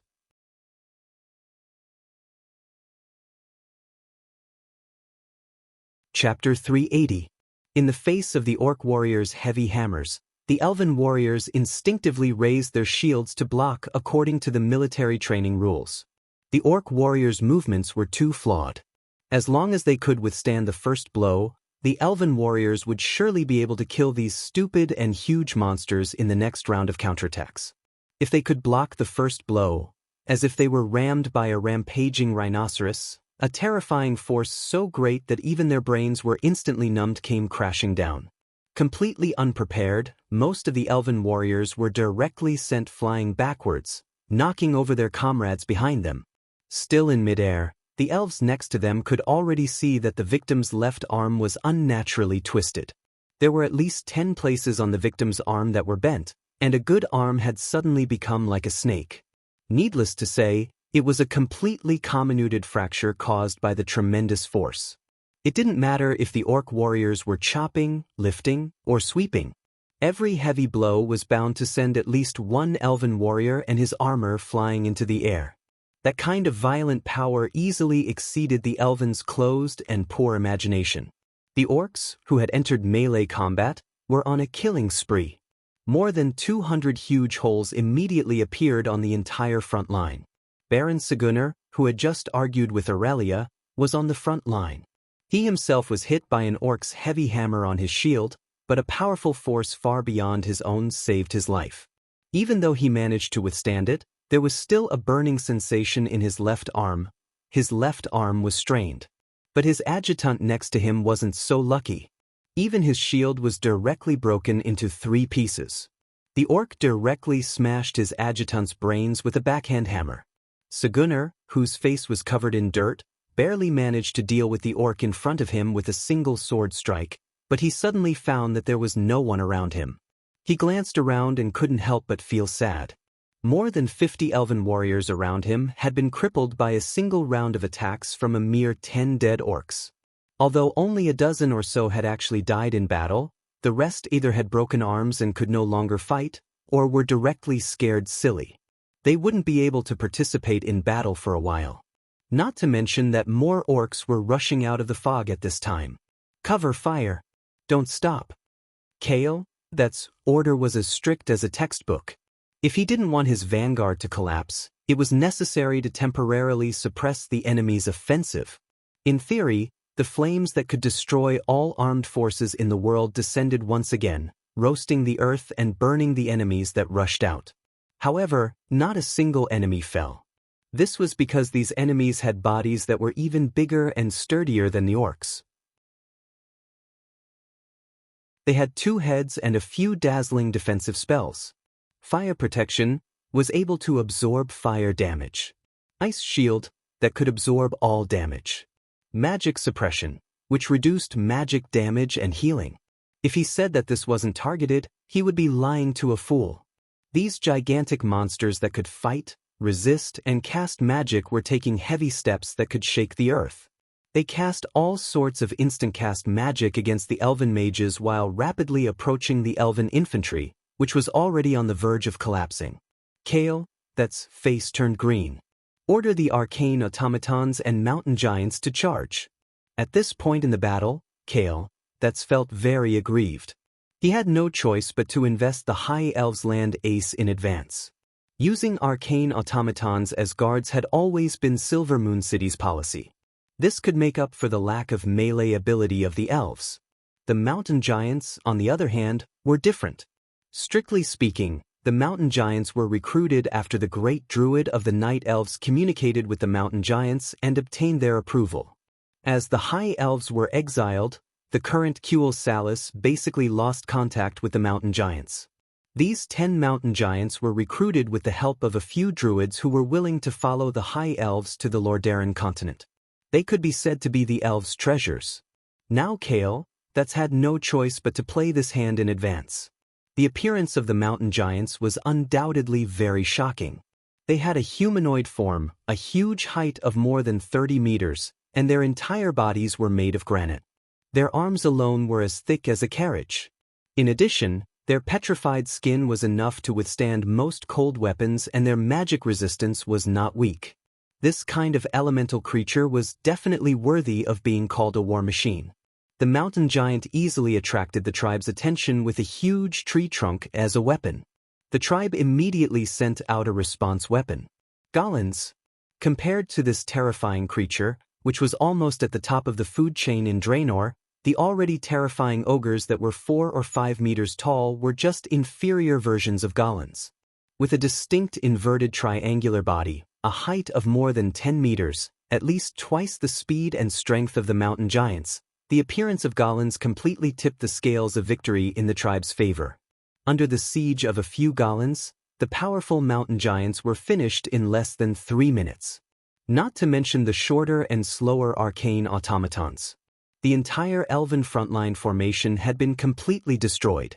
At this time, Orgrim raised the hammer of destruction, and a majestic orc picked up the huge horn that hung from the podium to the ground, gathered all the air in his lungs, and blew on it. A deep and loud battle cry pierced through the entire battlefield. In the next instant, countless heavily armed orc soldiers charged out of the fog. They were different from the orcs who were equipped like beggars. These orcs were armed to the teeth. They were clad in heavy black armor and had black helmets on their heads. The horn-shaped spikes on their shoulder plates pointed to the sky. They had a few small axes hanging on their waists, a fan-shaped shield in one hand, and a huge double-edged battle axe or warhammer in the other. Their heavy leg armor and iron shoes stepped on the verdant grassland, each step leaving a deep footprint, and the clanking sound of metal equipment as they ran became one. There was no formation, only the momentum of a rushing river.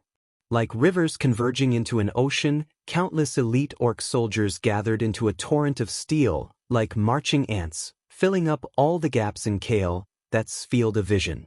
They appeared all over the mountains and plains, like a tsunami on the surface of the sea when a storm rolled up. The huge wave easily destroyed everything that blocked its way along the way. No, with Prince Kale, that's Lament, almost all the strong men around him had consciously joined the front line, trying to stabilize this collapsing front line.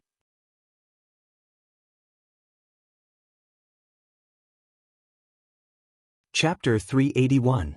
At this time, the high elven mages were being suppressed by the two-headed ogre mages.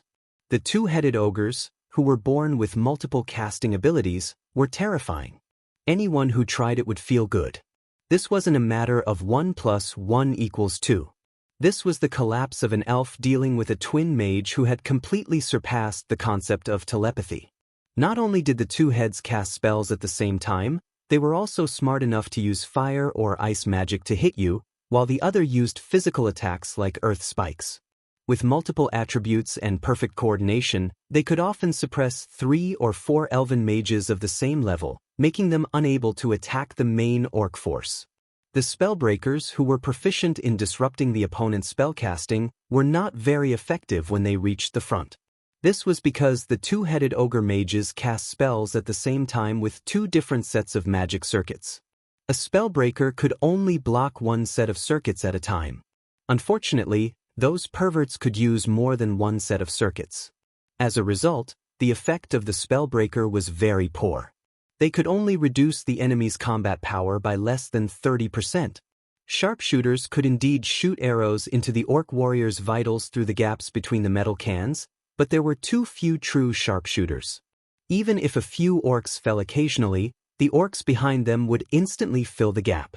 The elven blade throwers also wildly poured out triangular boomerangs. As long as they hit, they would definitely plow a path of blood among the orcs. The problem was that many elite orc captains were mixed in with the charging troops. Many of the more powerful fellows could even use heavy weapons to deflect the boomerangs shot by the blade throwers. At this moment, Kale, and the high-level elves finally understood what Aurelia meant by the green tide. The enemies in front of them seemed endless, giving them a sense of helplessness as if they couldn't kill all of them. At this moment, the Red Dragon army led by the Roaring Dragon orcs charged out from the huge fog. The orc armored infantry covered the mountains and plains, easily drowning the elven infantry formation.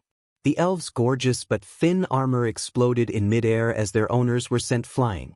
The troll throwers, who were armed with metal spears and had long since upgraded their shotguns to cannons, easily killed the precious spellbreakers of Silver Moon City with their spears, which had become much more powerful. The spellbreaker's slender kite shield was too small and fragile in the storm of spears. The unstoppable two-headed ogre charged at the front lines, using unimaginable strength and agility that surpassed the concept of ogres, swiftly dismantling the arcane constructs into scraps of components. The mountain giants roared, but their clumsy movements had no effect on Galin, whose strength was not much inferior to theirs, and whose agility was a notch higher. Each Goron had an orc sitting on a chair nailed to the Goron's back, using chains to control the Goron's movements.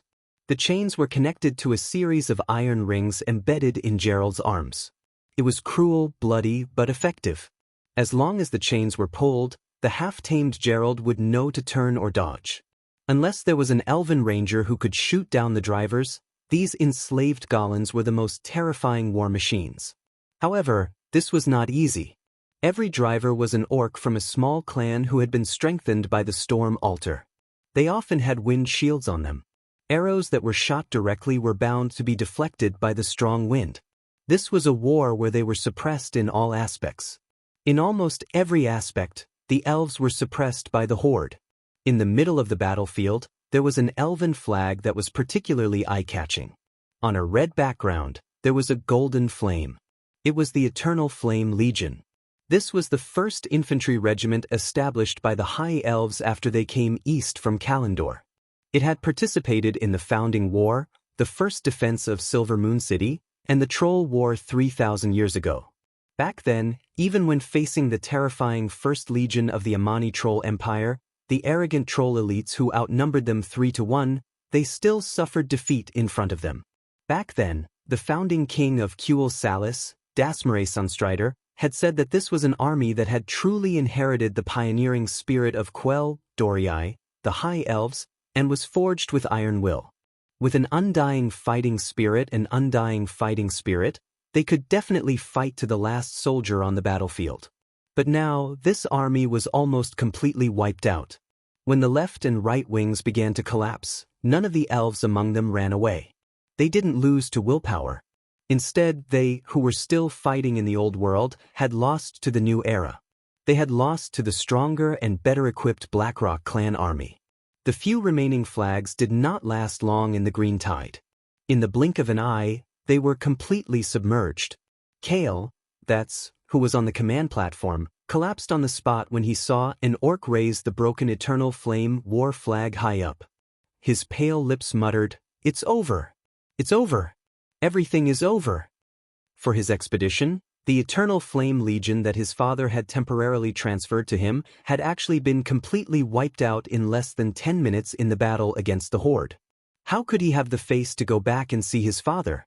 The Legion had been completely wiped out, and the war flag had been taken. Anyone who had a slight understanding of the High Elves' military system would understand. The Eternal Flame Legion had completely disappeared from this reality. Its former prestige and all of its glorious history had been taken away by the orcs. In this moment of humiliation, it had completely disappeared from this land. Kale, had almost succeeded in committing suicide. A graceful female mage threw herself at Kale, She was the great astromancer Solarian, a loyal supporter of Prince Kale, Your Highness. Retreat first. Kuel Salis can't live without you. Otherwise, the royal blood will be severed. Let's retreat first and win it back later. More loyal Kale, pounced forward and held Kale, back. When Kale, waved the retreat flag on the command platform, the entire elven front line collapsed like an avalanche. The elves cried and wailed. They threw away all their weapons and equipment, turned around, and ran. The greatest taboo on the battlefield was to collapse. Especially when the opponent's speed was no less than their own, collapsing was a nightmare. The orcs laughed and smashed the remaining elves into meat paste. The trolls laughed maniacally and nailed slender elves to the ground with the metal spears provided by the orcs. Looking at the dying elves who were struggling and twisting on the ground like frogs waiting to be dissected, the trolls vented the hatred that had accumulated for thousands of years. The murderous trolls naturally continued to chase the elves, while the psychopathic trolls began the most inhumane killing. They slowly tore these handsome men and beautiful women into pieces.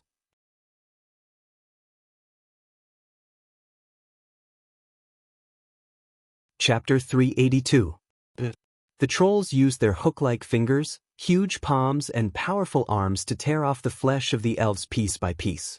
Accompanied by the endless wails of despair and pain was the twisted, hearty laughter of the trolls. The beautifully carved armor could not withstand a blow from the heavy weapons of the orcs. Gorgeous magic could not destroy the enemies that came at them like a tide. Terrified, the mages tore open their magic robes so that they could run faster. Kale, even heard a noble female elf mage beg a chocobo cavalryman to take her with him. She was even willing to give up everything for this. In the end, all she got was a lifetime of cold and selfish sneer. Kale, did not retreat immediately. He activated all the magic circuits in his body and frantically threw long-distance fireballs at the densest part of the battlefield. As a radiant moon mage, the power of his rage was quite astonishing. The continuous fireballs formed a small belt of fire, blocking a considerable portion of the orcs' advance. In the past, Kale, actions would have been enough to win him a round of applause. There were no cheers, no praises. None of the elves saved by Kale, dared to look up at their prince. They all lowered their heads and ran wildly. However, when an even larger two-headed ogre mage appeared and used magic that was not inferior to Kale, magic to shoot at him, the situation took a turn for the worse. On this day, the undefeatable legend of the two-headed ogre mage was branded in the hearts of the proud high elves for the first time. Faster casting speed, higher density of elemental particles, and more perfect coordination. Fighting with a two-handed ogre mage felt no different from fighting a team of experienced mages of the same level. Your Highness, let's go! Astromancer Caponia used her fire magic to share Kale, that's burden. Baron Siguna, who had rushed back from the front lines, used his powerful arm strength to drag Kale, that's away. Kale, that's did not want to leave. He wanted to be the one to bring up the rear. But everything was over. His army collapsed like a landslide. In the distance, on the black land that had been scorched by the fire, the pale stone limbs of the mountain giants were scattered all over the ground. These enormous guardian spirits that the elves had to look up to at all times were now crawling in the middle of the battlefield as if they were in a deep sleep. The sleeping mountain giant was no different from a small hill. Kael'thas knew that it had fallen asleep forever. He recognized this mountain giant. When he was very young, when he was officially declared the crown prince by his father had personally awakened this giant named Little. He still remembered how gentle Xiao was. She didn't even want to disturb the birds that were nesting on her. After the elves moved all the nests away, they happily carried him around the edge of the Long Song forest, even though he was still young. He still remembered how insufferably arrogant he looked when he stood on Xiaoxiao's body. He told himself, I will become the king of this land, and Xiao will be my moving castle. At that time, he felt that Xiao was so powerful and impossible to defeat. But now, after being attacked countless times by the huge and ferocious Gorons with their huge claws covered in steel, Xiao finally lost all signs of life and aura. Xiao was no longer a powerful elemental creature. It returned to the origin of Mother Earth and became a pile of stones again. Mountain giant Xiao, no, Kael'thas cried. The eastern temple was clearly behind him, and the distance of 2,000 meters would normally be covered in a short walk. But such a short distance was completely covered by the high elves. On the battlefield, Orgrim rode a tall wolf and found Zhu Jin, who was covered in blood. Zhu Jin, how is it? Doesn't it feel good to be a brother of the beastmen? Ha! Orgrim laughed boldly. Zhu Jin, who was covered in blood, stuck out his long tongue and licked the elven flesh on his fangs. He revealed an extremely satisfied grin. The taste of revenge is great. My great chief, but it's not enough.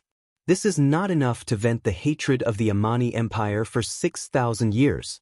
Only with the destruction of Silvery Moon and the extinction of the High Elves can the souls of the tens of thousands of angry great demons rest in peace. Orgrim patted Zhu Jin's shoulder. Then what are you waiting for? Follow me. If you're too slow, don't complain that the beastmen didn't leave a few living elves for you. Ha! Looking at Orgrim's back, Zhu Jin showed a rare expression of admiration. He whistled and summoned his velociraptor mount, catching up with large strides. Prince Kael'thas had almost died for his country. Before he reached the defensive range of the Eastern Temple, he was caught up by the tribal heroes led by Gujar. The chief of the Shattered Palm clan, Kargath Bladefist, had been summoned by Ghoul Dan using a teleportation spell. He used his frenzied and fast slashes to beat Sigunnar like a dog. Gujar used his advantage of two-headed combo attacks to easily suppress Kael'thas by himself. The chief of the Dragonmaw clan, Zuluhid, suppressed the two Astromancers, Caponia and Solarian, by himself. Kael'thas' subordinate, Saladre, was being beaten to a pulp by a sword saint of the Fireblade clan. It was only a matter of time before he died. At this moment, the arrows came. The mysterious and shadowless fierce wind arrow. The domineering lightning arrow. The two arrows had completely different feelings. They clearly came from the hands of two female elves wearing green capes, but it made people feel as if they had mobilized two armies of archers. The overwhelming pressure made it hard for the heroes of the tribe to breathe. A beastman driver tried to have a Goblin attack the two elves, who knew that with just one arrow, the huge Goblin's head and the driver's head on its back would both be shot in the head. The scene of two heads, one big and one small, exploding like rotten watermelons was shocking. It had to be known that the archer was still 300 meters away. "Your Highness, please retreat." It was Aurelia Windrunner's voice. Caelebas was ashamed.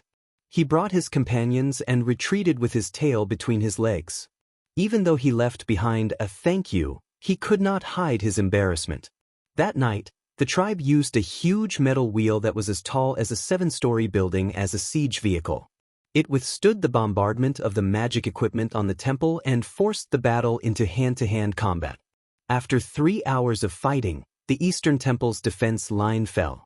On the second day after Caelebas escaped back to Silvermoon City, the triumphant council thought that they had finally found a chance to attack the royal family. They criticized Caelebas for his poor command, causing the death of 20,000 elite high elves in battle. At the same time, they issued a motion to restrict the royal power and announced that the pillars of the high elves, formed by the private soldiers and high-level mages of the council, would personally kill all the invaders in the Long Song forest. However, a day later, the bad news of the destruction of the 40,000 high elves army came. The high elves were in a desperate situation.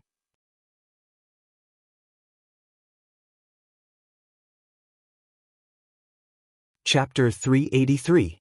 Sun King Anastrian's heart was bleeding. Prince Caelebas's heart was bleeding. The members of the Silvermoon Council, who were usually high and mighty, all lowered their heads. Not only that, but almost every elf in the magnificent palace lowered their prideful heads.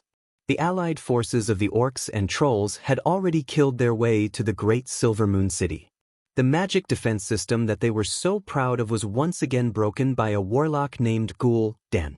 Looking into the distance, the Sun King's crow's feet were already dripping with tears. He still remembered that the founder of the kingdom, Disrima, had organized the high elves to disperse and restrain the trolls while continuing to move north. After experiencing countless hardships, they found a paradise in the forest. It was a place that could maintain the bloodline of the high elves. It was near the mountains and the sea, easy to defend and difficult to attack. The land was plentiful and the spring was beautiful. Disrima sprinkled the bottle of eternal water into a small lake here, creating another well of eternity, today's well of the sun. He named this place Cultivation. He named the new city Silvermoon City and personally drew up the architectural blueprint of Silvermoon City, retaining the luxurious and aesthetic architectural style of the high elves. In order to distinguish themselves from his compatriots who stayed in Kalimdor, and to always remember their former noble identity, Disrima renamed the high elves who moved to Quel Dorii, high elves, implying that we are no longer the nobles of the lower races, but have higher intelligence and have since broken away from the Kadorii clan that their ancestors used for generations. Before Silvermoon City was completely completed, the high elves who had obtained a new life couldn't wait to support Disrima as king. Yes, they needed a king, a strong person who could control the overall situation. Disrima was undoubtedly the most suitable choice. He was brave, decisive, ambitious, tolerant, yet cunning, agile, cold, and proud. All the qualities that a king should have could be found in him without exception, and even more valuable qualities could be found. He was the first king of Cultivation, Disrima Sunstrider. This was the origin of the Sunstrider royal family. In the troll war that lasted thousands of years, the high elves were almost wiped out. At that time, the successor of the royal family, Anastrian, personally made the decision to ask the humans for help. For 2,800 years, the Silvermoon Parliament had always used the reason that the king had given in too much to the humans to attack the king and fight for more power. At this moment, the Sun King, who was sitting on the supreme throne, did not say a word, and his sharp eyes swept across the Silvermoon councillors one by one. Every member of Parliament felt their scalps go numb. The Sun King turned around slightly. His red robe with golden edges was like the rising sun swallowing the darkness. He moved on the throne, and his pale but still powerful hand held the golden phoenix scepter tightly. The scepter still reflected the glory of the palace, blooming with a golden luster like the sun. His pale face had lost all expressions of joy, anger, sorrow, and joy. It was cold, indifferent, and calm. The voice of the Sun King finally sounded in the hall. Counselors of the Silver Moon Council, when I asked for your help as the king, you only gave my son a mediocre army to fight against the brutal orcs. You have the best elites you can imagine in your hands. If my son's failure was exchanged for your success, it would be a victory for the High Elves, after all. But now, how are you going to repay me for my concession? The Sun King imitated the voice of the former Silver Moon Council president. We have General Phoenix. The next moment, the Sun King's voice was replaced by the terrified cry of the messenger. Your Majesty, bad news. Phoenix was killed by the orc chief, Liker. The voice changed again. We have Arcane Master Rusfang. Your Majesty, bad news again. Master Rusfang was killed by the two-headed ogre, Gujar. Every time the Sun King changed his voice, it was like a huge slap on the faces of the remaining Silver Moon counselors. Every counselor's face was burning, and they could not help but lower their heads. Finally, a counselor could not help but say, Your Majesty, we can actually ask for help from the humans, if you want to go to the Silver Moon Council. I was scolded by you for 2,800 years because I asked for help back then. This time, if you don't go, then the bloodline of the Sunstrider royal family will end in Silver Moon City. Your Majesty? In the hall, almost every high elf noble exclaimed. The king had nothing to lose and was determined to hang on to the end. After all, there were less than 30,000 soldiers left in Silver Moon City. Although they could organize people with combat power to defend, rushing into battle was no different from killing the goose that laid the golden eggs. It seemed that Silver Moon City could not be defended by the elves alone. If Silver Moon City was breached, no one would have a good ending. They would definitely not be able to return to the Kalimdor continent. There would be no place for the high elves on this continent that was full of smoke and flames of war. Cold sweat soaked the backs of all the counselors. Your Majesty, please think carefully. The counselors shouted. The Sun King seemed to have lost his hearing. He sat on the throne like an ice sculpture, not saying a word. Just like that, he quietly watched the commotion below. Kale, that's wanted to say something, but in the end, his body trembled violently and he stopped moving. At this moment, a large group of nobles and counselors finally thought of an elf. One who had been ignored by all the elves because she had an affair with a foreign race, and one who had learned about the invasion of the tribe early on but did not attract the attention of the higher-ups. She was an elf who still stood in the hall with her head held high, Aurelia Windrunner. Countless pairs of eyes looked at the female ranger general who stood at the end of the hall. It was in this moment of despair that they remembered this heroine who had always been bold and outspoken but was rejected by the mainstream authorities. Servanas, who had been standing quietly beside Aurelia, suddenly raised his head and said in the whisper of the wind that outsiders could not hear, Sister, we must not be soft-hearted to these bastards. If we don't cut off these rotten meat, Kuel Salis will perish sooner or later. A counselor who had once been high and mighty walked in front of Aurelia and said in an almost flattering tone, Madam Aurelia, regarding the siege of Silver Moon City, the council would like to know your opinion. Agitated, angry, resentful about why the high elves kept so many parasites, roaring about why the higher-ups were not willing to listen to any pertinent opinions. But when the higher-ups really condescended to listen to her opinion, Aurelia felt a wave of indifference. That's right, it was a kind of indifference that came from a dead heart. I have no opinion, Aurelia replied calmly.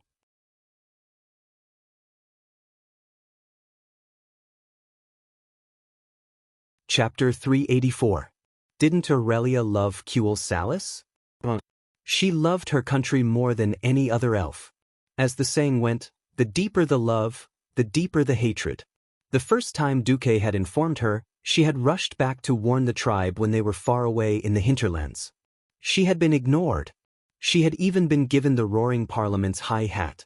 The second time she had barged into the Silver Moon Parliament when the runestone magic circle was broken. There seemed to be some progress, but she immediately realized that the Sun King and the Parliament were still bickering for power when the enemy was right in front of them. A group of higher-ups who had never been willing to understand their enemy had pulled out a small team of trump cards and miscellaneous people, and they had delusions of defeating the well-prepared elite army of 100,000 tribes? Without a doubt, Prince Kale, that's first expedition brought the most terrible consequences.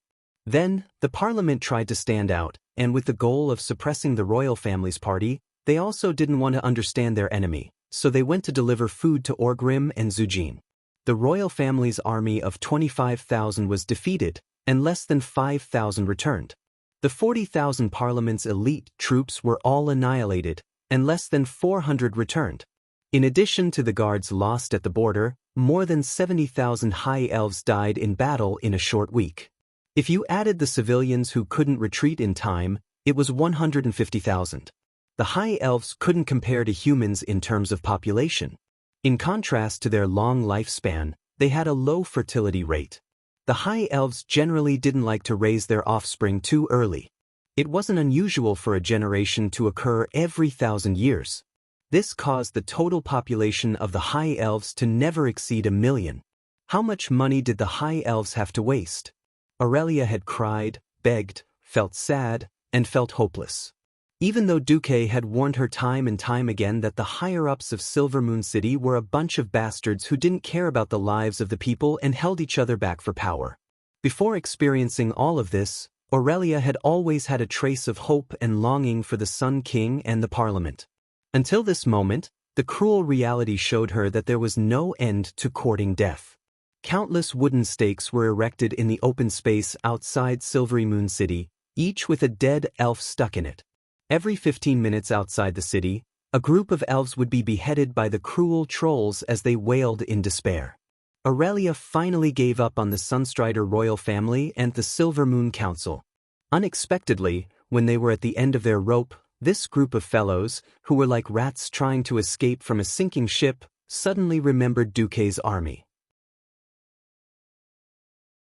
The elite troops that had been waiting at the border since the beginning were strictly forbidden from entering.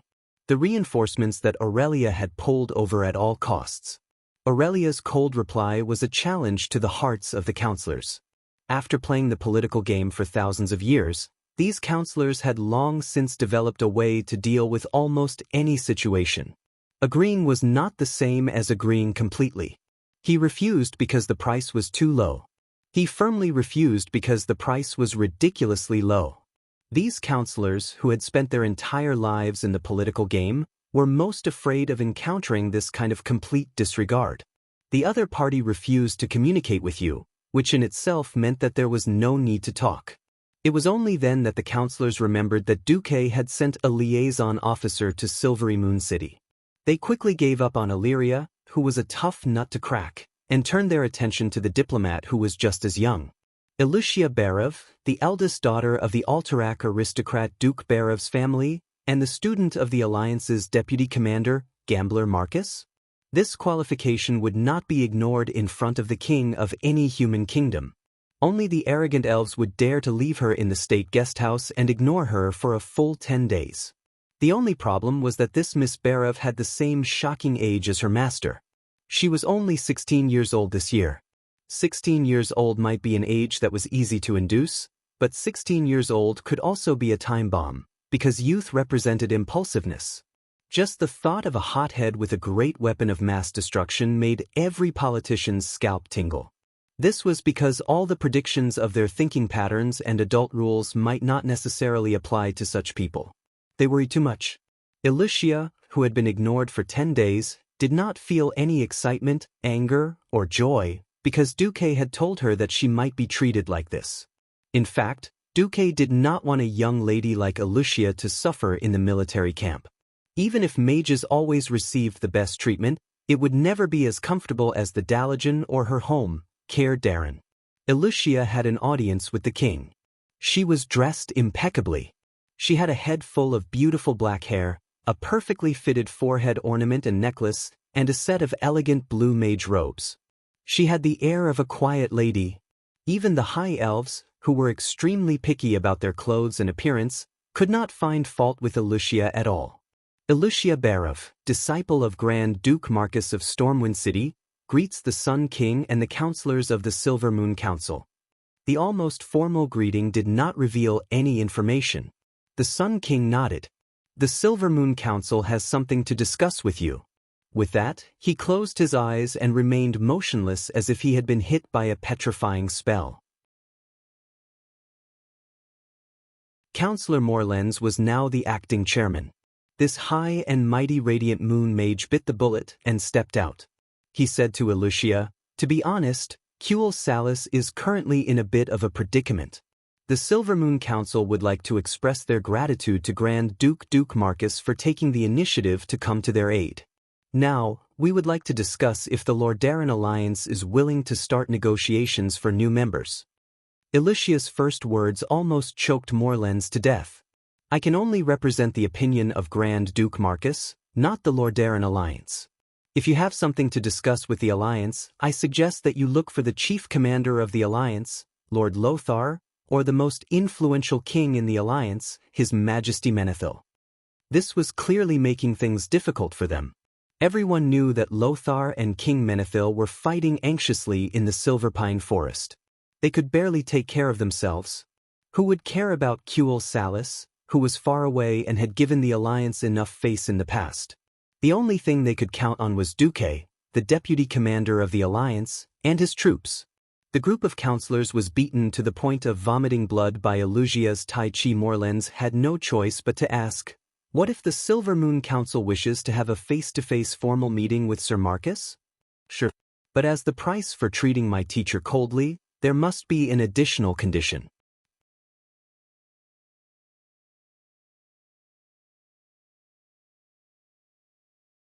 Chapter 385. Their lives were in the other party's hands, and they had to bow their heads. Even if they knew that taking the initiative to ask was handing over the initiative, did the elves still have the initiative to speak of? Morlens could only ask on behalf of Speaker, "What conditions?" Lucia smiled brilliantly, her smile like thousands of flowers blooming at the same time, but the content of her words embarrassed every elf to the extreme. Their faces were covered with shame and anger, because she said, "Please spread the red carpet from the Traveller's Square all the way to the Tower of Sun Fury. At the same time, open all the main doors from the square to the Sun-Chasing King Court, and then to the Tower of Sun Fury. Welcome my teacher." The speaker almost bit his tongue off. Even the human kings had never received such treatment. There had only been 2 such grand welcoming ceremonies in the entire history of Silvery Moon. One was the first entry ceremony after Silvery Moon was built. Thousands of elves welcomed the first elven king, Darima Sunstrider, with flowers and cheers. This was to celebrate his success in finally leading the people to establish a country in this strange land. The other was after the victory over the trolls, when Silvery Moon held a triumphant ceremony for a Nastrian Sunstrider, the highest hero in the hearts of the people at that time. Such a grand welcoming ceremony, the proud elves would never hold such a grand ceremony for any outsider. Now that Lucia mentioned it, Morlens screamed on the spot. "This is impossible. What right does Marcus have to enjoy such a grand treatment? Teacher is the hero of the world of Azeroth who can kill the tribes the most. 50,000 in the Elven Forest. 100,000 in Stormwind City. 100,000 in the first battle of Southshore. 100,000 in the Battle of Paladin. 100,000 in the second Battle of Southshore. 50,000 in the Battle of Earthy Highlands. A total of 500,000 tribes were kicked into hell by teacher to repent for their sins. Isn't that enough?" Lucia proudly raised her head. If she only gave people the feeling of a lady just now she was a high and mighty god overlooking all life. Admittedly, this battle record was more or less exaggerated. It was an indisputable fact that Duque personally commanded these battles as the Alliance's deputy commander, and it was not wrong to put the battle record on Duque's head. The enemy's enemy is my hero. Just based on the number of beasts killed, Duque was worthy of this courtesy. Morlens was speechless for a moment. After a long time, he said, "The High Elves have never opened the gate of the Sunstrider Royal Court for a foreign hero." "Then there's nothing to talk about," Lucia said firmly. What she was doing was not the kind of, "Are you going to lower the price or not?" like buying vegetables in the market. "If you don't bargain, I'll leave." It was obviously a pretentious negotiation method. Ilusia responded to Morlens with a mocking sneer. She turned around elegantly, her long hair flying in the air in a beautiful arc. Then, without moving her shoulders, she strode out of the hall gracefully and firmly. Clean, efficient, and without any leeway. Chairman Morlens, who had been through countless negotiations, was dumbfounded. He really wanted to believe that Ilusia was faking it. But no matter from Ilusia's heartbeat, breath, or expression, Ilusia was taking pleasure in others' misfortune. He was right. All the counselors in the hall, the Sun King and Prince Kale, had guessed correctly. Ilusia and Duque, who was behind her, really did not care about the life and death of the elves. Duque's last command echoed in Ilusia's mind. The only thing I care about is the Windrunner sisters. Not because of personal relationships, but because of the special value they possess. As for the elves, if they are still so arrogant and look down on others at the moment when their city is about to be destroyed, then let them drown with their ridiculous arrogance. What did the High Elves' extinction have to do with Ilusia? After Duque announced that they could win this battle without the elves, Ilusia was even more confident. This was not a political tactic, but a true sense of indifference. 1 step, 2 steps, 10 steps, 20 steps. With every step Ilusia took, her light and graceful footsteps made the hearts of the counselors sink. The situation seemed to have returned to 2,800 years ago, when the elves were about to be wiped out. Humans could live without the elves. But the elves could not live without the help of humans. After losing 2 battles in a row, and with the horde at their gates, the High Elves were no longer the transcendent race that could sit on their own side and watch the other races fight to the death. A fallen phoenix was no better than a chicken. Now, Cultivate Salis was that chicken. Aurelia, who had the best relationship with Duque, was disheartened. The counselors' attempts to get her out of the way were met with indifference. The way to make it public was about to be blocked. It would be strange if the counselors were not anxious. The Sunstrider royal family, who should have been the most restless, was determined to bury Silver Moon City with them. The Sun King and Kale, both had a dead look on their faces. The counselors were as anxious as ants on a hot pan. If there was absolute evidence that Aurelia was Duque's woman, perhaps the counselors would even do something like kidnapping and blackmailing. But that was just wishful thinking. No matter how weak the Windrunner family was, they were still the leader of the Rangers. If they made a move on Aurelia now, wouldn't all the most useful Rangers in the defense of the city turn traitor? Unknowingly, Ilusia had already walked to the door of the hall. She said calmly, "Please open the teleportation circle outside the council hall. I will leave now and return to my teacher." The guard captain at the door was in a dilemma. He did not know whether to agree or not. He could not say a single word for a long time. At this moment, all the counselors in the hall cast their murderous gazes on Morlens. If gazes were swords, Morlens would have been stabbed countless times and lying in a pool of blood. Taking one last look at the Sun King, who was determined to die for his country, Morlens knew that if he let Ilusia go, he would not live to see tomorrow's morning sun. Once it was dark, he would be cut into pieces and thrown out of the city to be fed to the ogres. "Miss Barev, please stay. The Silver Moon Council is willing to initiate a motion to request the Sun King, a Nastrian Sunstrider, to agree to open the main gate of the Sunstrider court and welcome the arrival of the Alliance's hero, His Excellency Duke Marcus. Counselors, those who agree with this motion, please raise your hand." Morlens stared fiercely at the counselors behind him. "All right, you bastards are forcing me to lose face, aren't you? If you want to lose face, I'll lose it together. I'll deal with whoever disagrees first." What was the result? Of course, it was unanimously approved.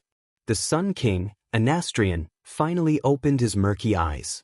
"Since this is an official motion of the Silver Moon Council for the continuation of Cultivate Salis, I agree." All right, the biggest obstacle had been cleared. With a victorious expression on her face, Ilusia connected to Duke's magical communication and informed him of what had happened here. Unexpectedly, Duque's words choked all the elves present. "Negotiation? I'm not free."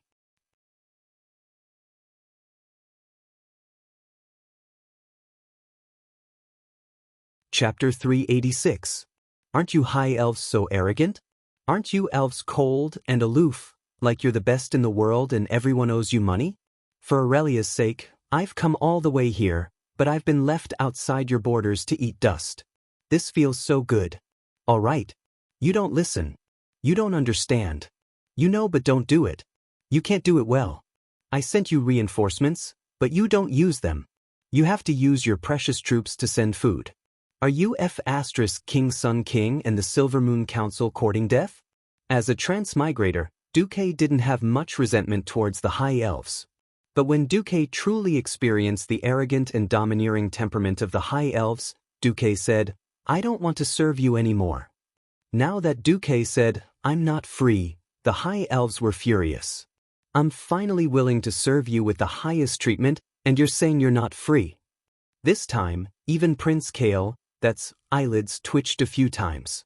If he was just putting on airs, Duque was undoubtedly going overboard. Of course, Duque wasn't that stupid. His reason was even more dignified. In the mirror image, Duque had a regretful look on his face. Sorry, I'm sorry. I originally planned to help you deal with the main force of the great tribal chief, but I saw that Kuel Salis didn't seem to need support. On the other side, King Menethil urged me more than 10 times to help deal with the tribal division that was causing destruction near Daroshire. So, I transferred the 30,000-strong army away. With that, Duque turned the camera to show the scene of a fierce battle all over the mountains and plains. It wasn't actually a fierce battle. The elves noticed that the humans had gained the absolute upper hand. The human soldiers were methodically surrounding and annihilating the tribes. Considering that Duque was the deputy commander of the alliance, it was completely reasonable for him to deal with the tribes in the territories of the alliance first. Who told the high elves not to join the alliance? At this moment, all the counselors felt so regretful that their intestines turned green. Countless resentful gazes turned towards the Silver Moon counselor Dalkin, who had given the 8 countries a hard time. Everyone knew that Dooku was trying to get back at him. He was forcing the high elves to choose between pride and riches. In fact, there wasn't much to choose from. Moral integrity was something that could easily be lost after it had been lost once. 2,800 years ago, the elves sought help from the humans and had no choice but to teach them magic in exchange for the humans' support. 2,800 years later, the elves would only lose their moral integrity once more. Now that the Silver Moon Council had admitted defeat, the Sun King would not exterminate the Silver Moon Council when they were in urgent need of manpower in front of the enemy.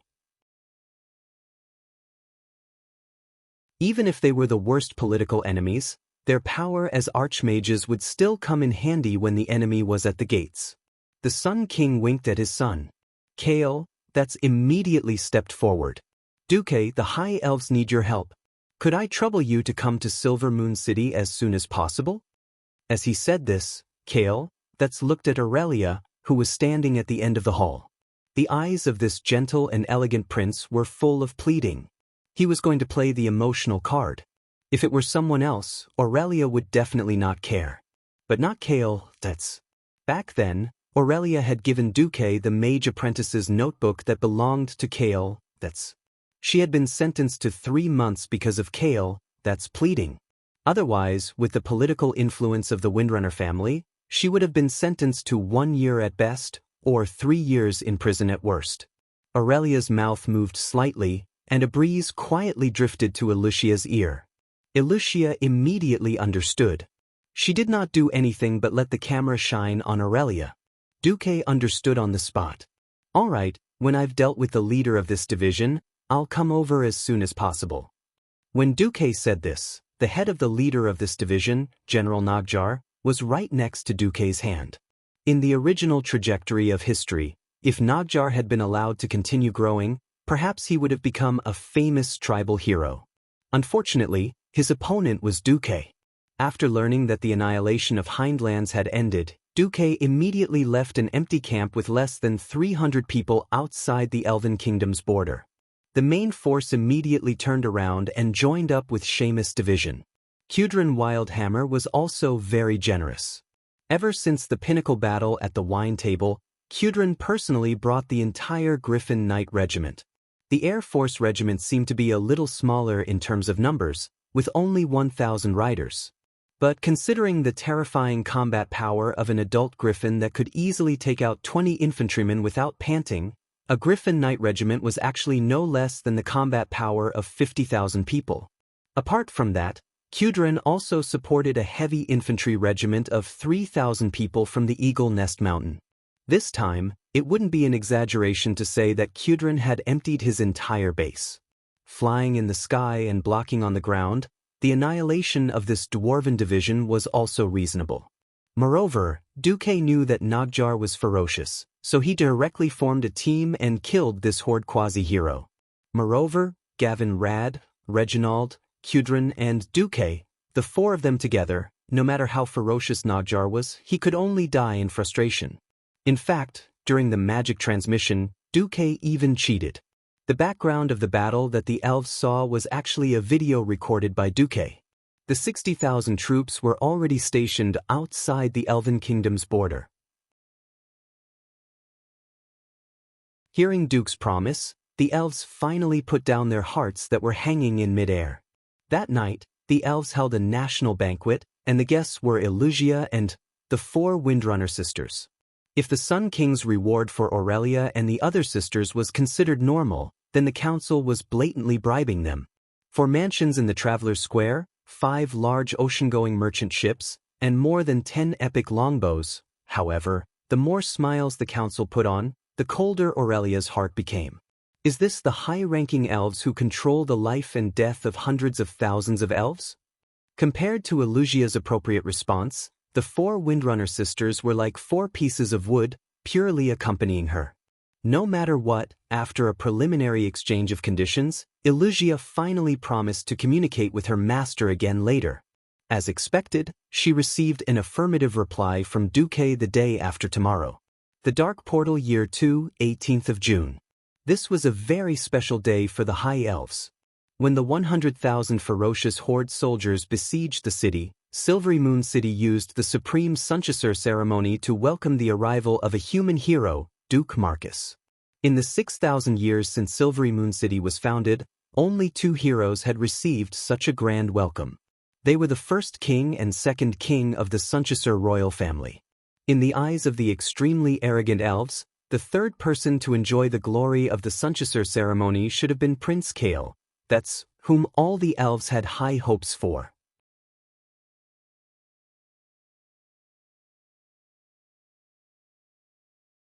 Chapter 387. It was a pity that their prince had been beaten like a dog by the tribe in the first battle. Even though the royal family and the Silver Moon Council spared no effort in publicizing Duque's glorious achievements, every elf with a brain knew that the High Elves had failed once again and had no choice but to seek help from the humans. Rather than saying that this was a grand welcoming ceremony for a hero, it would be more accurate to say that 100,000 elves had no choice but to witness the noble and noble High Elves being nailed to the pillar of shame once again. The only difference was that this wasn't a humiliating surrender ceremony, but a welcoming ceremony in the name of an ally.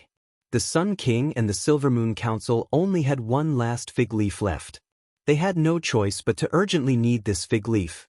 An army of 70,000 had been destroyed, and 90% of their land had fallen.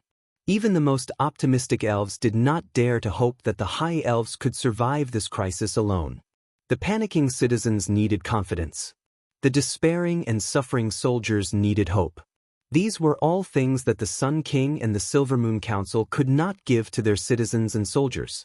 Duque, the most powerful orc killer in Azeroth's history, the culprit behind the deaths of 500,000 orcs.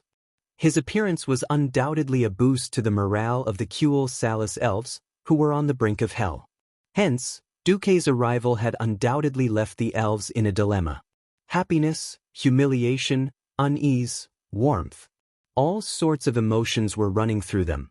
At 10 in the morning, the vast Traveler's Square was already tightly surrounded by elven commoners. When their king and parliament couldn't provide them with a sense of security, it was part of their survival instinct to look for a new life-saving straw. If something happened to Duque and he could not come, or if the teleportation portal was disrupted, causing the promised reinforcements to not be able to come, the elven citizens would undoubtedly sink into a deeper despair and fear. Fortunately, Duque did not stand them up. At 10 sharp, in the middle of the square, a huge circular teleportation portal that was 5 stories tall opened. Under the illumination of the sparkling arcane energy, 10 morning star elven wizards in uniform rapidly helped to stabilize the portal. Under the gaze of 100,000 pairs of eyes, a rare sight in silvery moon appeared on the other side of the portal, followed by the orderly and rhythmic sound of hooves. Huge and pure white warhorses seemed to be performing dressage, taking rhythmic steps as they stepped out of the portal. The first thing that entered the elven citizens' sight were 12 human knights in shining armor. It was clearly the Storm Kingdom's knight armor with a silver base and blue edges. Unexpectedly, the flags they held in their hands were in a mess, with all kinds of colors. At first, some ignorant citizens sneered softly. 2 seconds later, they exclaimed from the bottom of their hearts. The war flags were the war flags of the tribes. One of the war flags had the same symbol as the one used to besiege Silver Moon City. It was the war flag of the Blackrock tribe. Not only were there flags, but there were also a dozen huge orc heads frozen with ice magic. Banners written in the elven language were inserted into the ice, announcing the identities of these heads. Surprisingly, each of these heads belonged to a tribal chief. Among them, the most eye-catching were the words "Head of the Great Tribal Chief Black Hand." That's right. That's right. These Alliance Knights were displaying the Alliance's achievements to the elves with the attitude of victors. They were displaying Duke's great achievements. Behind the 12 knights were the 12 Earth Wizards. As soon as they appeared, they lined up neatly on both sides, bowing at a 45-degree angle as they awaited the arrival of the most important person. Finally, there was a loud sound in the sky, and Duque made a dazzling appearance. Accompanied by the deafening thunder, Duque appeared in the teleportation portal, enveloped by a tornado formed from 5 different elements. A wriggling chain of lightning, a violently spinning gale shield, an incomparably scorching snake of flames, a bone-chilling barrier of ice, an incomparably mysterious light of arcane magic. 5 different types of power could actually blend together harmoniously, turning into 12 spinning elemental energy balls that floated above Duque's head. Duque's move directly defeated Prince Kale, who always had 3 arcane energy balls floating above his head. In fact, it was not just Kale, acting Chairman Morlens, who had been waiting at the side, also had an awkward expression on his face. Duque's people were invited by the Silver Moon Council on their knees. Even if the other party was obviously trying to humiliate them, the Silver Moon Council could only swallow it. Morlens pretended not to see anything, and put on a warm face as he followed Elugia to welcome him. "Welcome, Teacher Duque. Duque, you're here. My father is already waiting for you. I am acting Chairman Morlens. I represent the Silver Moon Council in welcoming you, Your Excellency Grand Duke Marcus." 3 people, 3 different forms of address, but it did not seem out of place on this occasion. Duque nodded lightly to Elugia, and the eldest daughter of the Barov family obediently stood behind Duque. Then, Prince Kale, that's on the left, and Chairman Morlens on the right, the 2 incomparably noble elves led Duque on the red carpet towards the hall where the Silver Moon Council was located. The horns sounded to welcome the guests, and thunderous applause sounded, accompanied by cheers that reached the sky. Countless petals were scattered by beautiful elven girls from the balconies of the tall buildings on both sides of the road onto the red carpet. "Welcome, the hero of mankind. Long live the beastman killer Duque. Huel Salis is counting on you, Sir Marcus." No matter how much of the welcome was sincere, at least at this moment, Duque received the treatment he deserved. The arrogance of the high elves that had lingered in Silver Moon City for thousands of years seemed to have transformed into the red carpet used to welcome guests, and was ruthlessly stepped on by Duque. The corner of Duque's mouth curved into a sinister smile. "Silver Moon City, here I come, as the savior of the world. If you are willing to put down your pride, then I don't mind giving you some pointers. If you are so stubborn, then don't blame me for letting you die." Various aspects of the history of the world of Azeroth appeared in Duque's mind. It could be said that since the first opening of the Dark Portal, the history of the entire world was a history of war between the Alliance and the Horde. There might be a short period of peace, but most of the time it was a state of war. Only when a stronger enemy attacked, and when they could not fight against the foreign enemy alone, would these mortal enemies quickly resolve their conflict and turn to an alliance. In history, Orgrim's troops only circled the Long Song forest once, and then left contentedly after setting up the Storm Altar, leaving the suffering trolls to deal with the elves alone. Now, history had changed greatly. Without a doubt, the person who now controlled the fate of the High Elves was Duque. Walking on the red carpet, Duque clearly did not have a noble crown on his head. However, in the eyes of the elves, Duque was without a doubt an uncrowned king.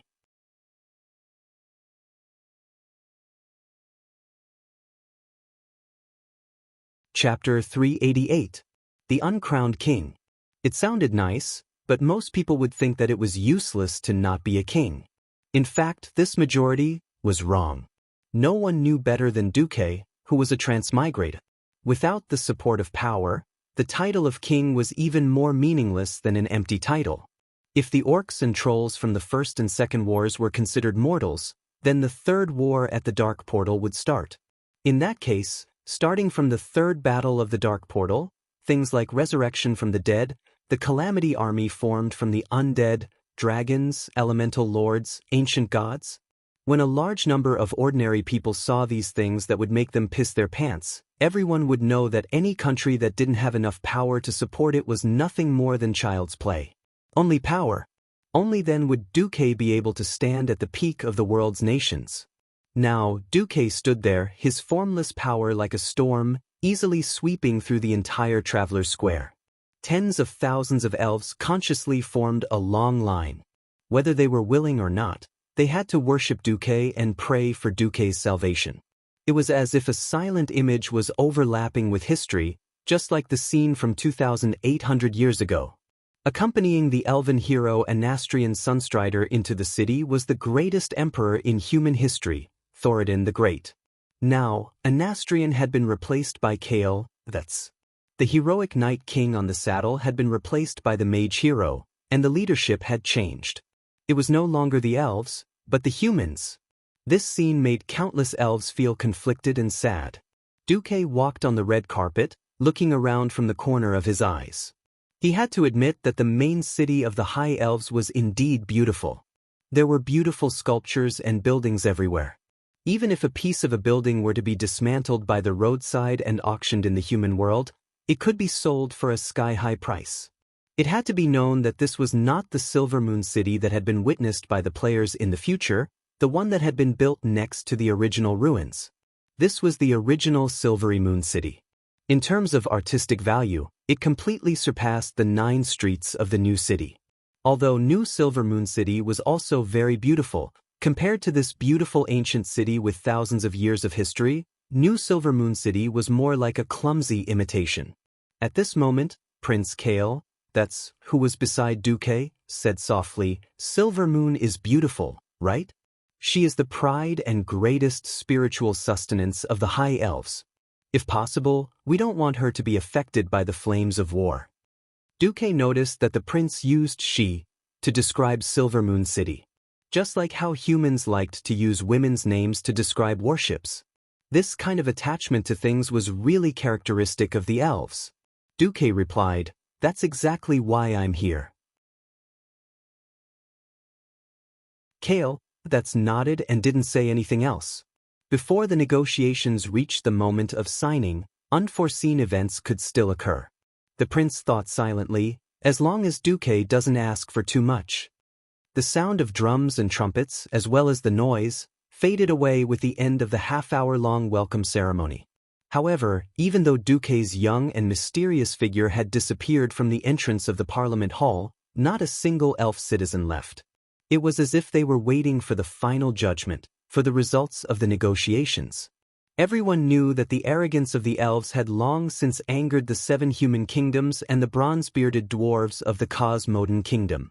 When the humans repeatedly asked for help, the Silver Moon Parliament had arrogantly ignored them.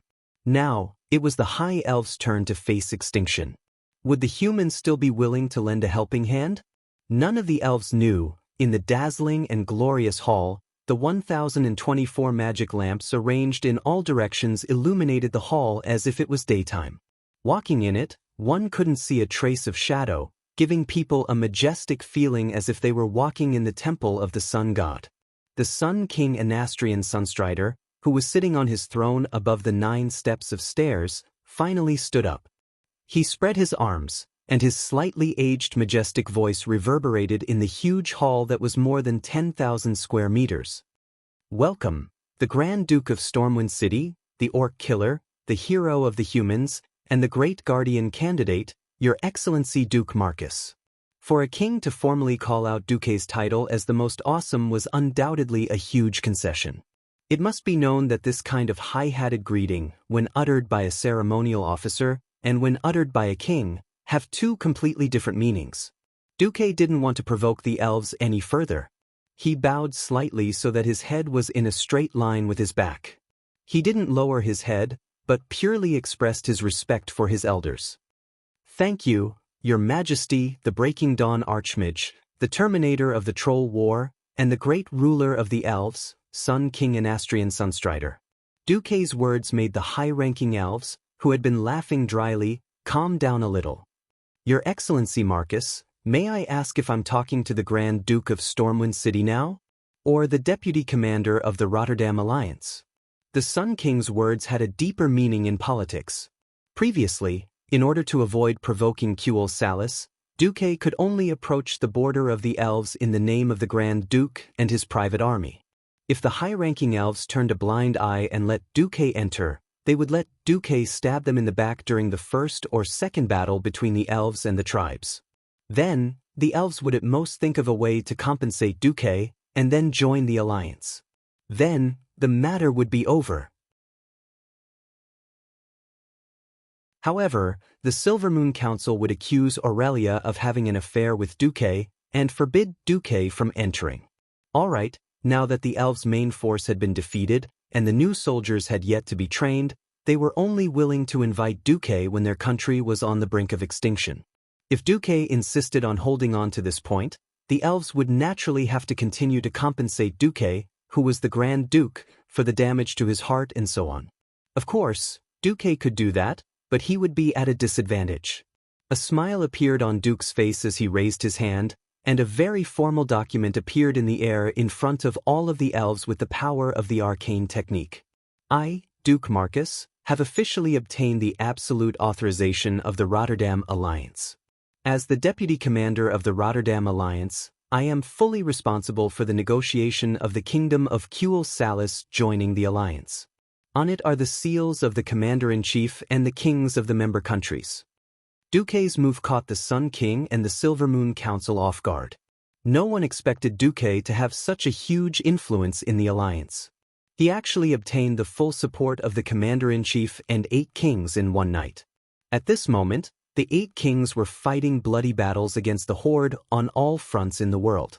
How much trust did it take for so many crafty kings to agree to give up their power in such a short period of time? How great was Duque's prestige? All the elves gasped. At this moment, a herald suddenly ran in a hurry. Oh no, the tribes have broken through our regional magic defense, and they will attack the city at any time? Duque raised his hand, and suddenly, a flag flew out of his storage space and into Aurelia's hand. Take my flag and stick it on the city wall. Today, the chief of the tribes will naturally get lost. The elves' faces changed again. Retreat with one flag? Are you kidding me?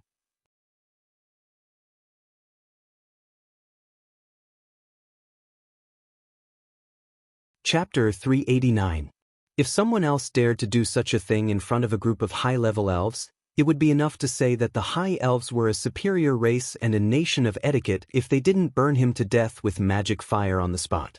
At first, the reaction of all the elves was that it was ridiculous. In other words, the humans thought that Duque was showing off. Not just any show-off, but a show that was courting death. A war flag could force back a horde army of 100,000? Wasn't he afraid of being struck by lightning for showing off so much? Several counselors were about to mock him, but all of them swallowed their words. The name of a human. The shadow of a tree. Even if every counselor didn't like Duque, no one dared to deny Duque's achievements. There were many elves living in the human world, and the impact of the war had already spread to every country and city on the Lordaeron continent. There were a lot of orc heads on display outside more than one town. Duque's achievements were real. Duque's reputation was really so terrible that he could scare away the orcs with just a war flag? The elven counselors had to swallow their words and wait for the development of the situation. Duque looked at Aurelia. Aurelia also stared at Duque. This beautiful and smart elven ranger general certainly knew what Duque wanted. Duque used his wisdom to foresee a shameless and despicable power struggle. He also foresaw that this power struggle at the cost of the lives of the High Elves was destined to break Aurelia's heart. However, he still did his best to accompany her in her efforts, waiting for that 1 in a million chance of the high-level elf's brilliance. She didn't wait for that elven hope. She made things so difficult for Duque, made Duque do so much, and now it was time for her to give Duque an answer. Was she willing to use her transfer as the price in exchange for Duque's help to the High Elves for the last time? She gently closed her eyes and pondered for 2 seconds. When Aurelia's beautiful eyes appeared in front of everyone again, they were no longer confused, but incomparably determined. Aurelia Windrunner's clear and melodious voice resounded in the hall. According to His Excellency Duke Marcus' request, I will unfurl this flag and raise it high. Then I will ride on a chocobo and cross half of Silvery Moon to the top of the outer walls. I will plant this flag there and see how the horde will react. Who agrees and who objects? Her mellow voice was filled with determination. In fact, this was Aurelia's final, tearful accusation against the vermin of the country and the useless people in high positions. That's right. As long as any of you still have a bit of backbone, then step forward and use the elves' methods to solve the elves' crisis. If all of you are useless trash, then don't blame me for hiring an outsider. Who agreed? Who objected? She said it lightly, but no one dared to say anything.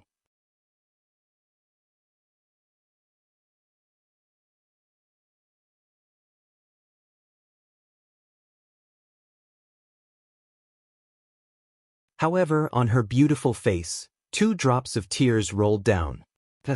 These are the last 2 drops of tears that I, Aurelia Windrunner, shed for my beloved country. Through the long street, through the square. Ignoring the bewildered citizens and the guards who tried to stop her, Aurelia finally arrived at the top of Silver Moon City's main gate. In her field of vision, a mixed army of tens of thousands of tribes and trolls had long been prepared to attack the city. Over 1,000 huge and crude catapults were lined up in a row. The orc laborers panted heavily, carrying heavy sandbags on their backs, ready to fill up all obstacles on the siege road with sandbags or their corpses. The heavily armed orc warriors roared restlessly, and the even more cruel trolls continued to slaughter the elven captives before the battle began, carrying out the last blood sacrifice before the battle.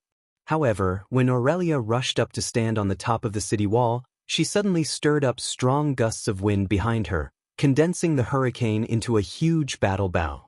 After she shot out Duque's storm flag, half of the battlefield below fell silent.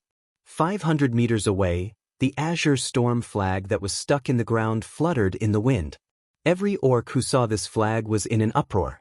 There was no longer that fierce and unparalleled aura, but instead an indescribable panic. You're tuning in to the Wang Lin's Journey YouTube channel. Don't forget to subscribe and join us on this journey to catch the most captivating stories,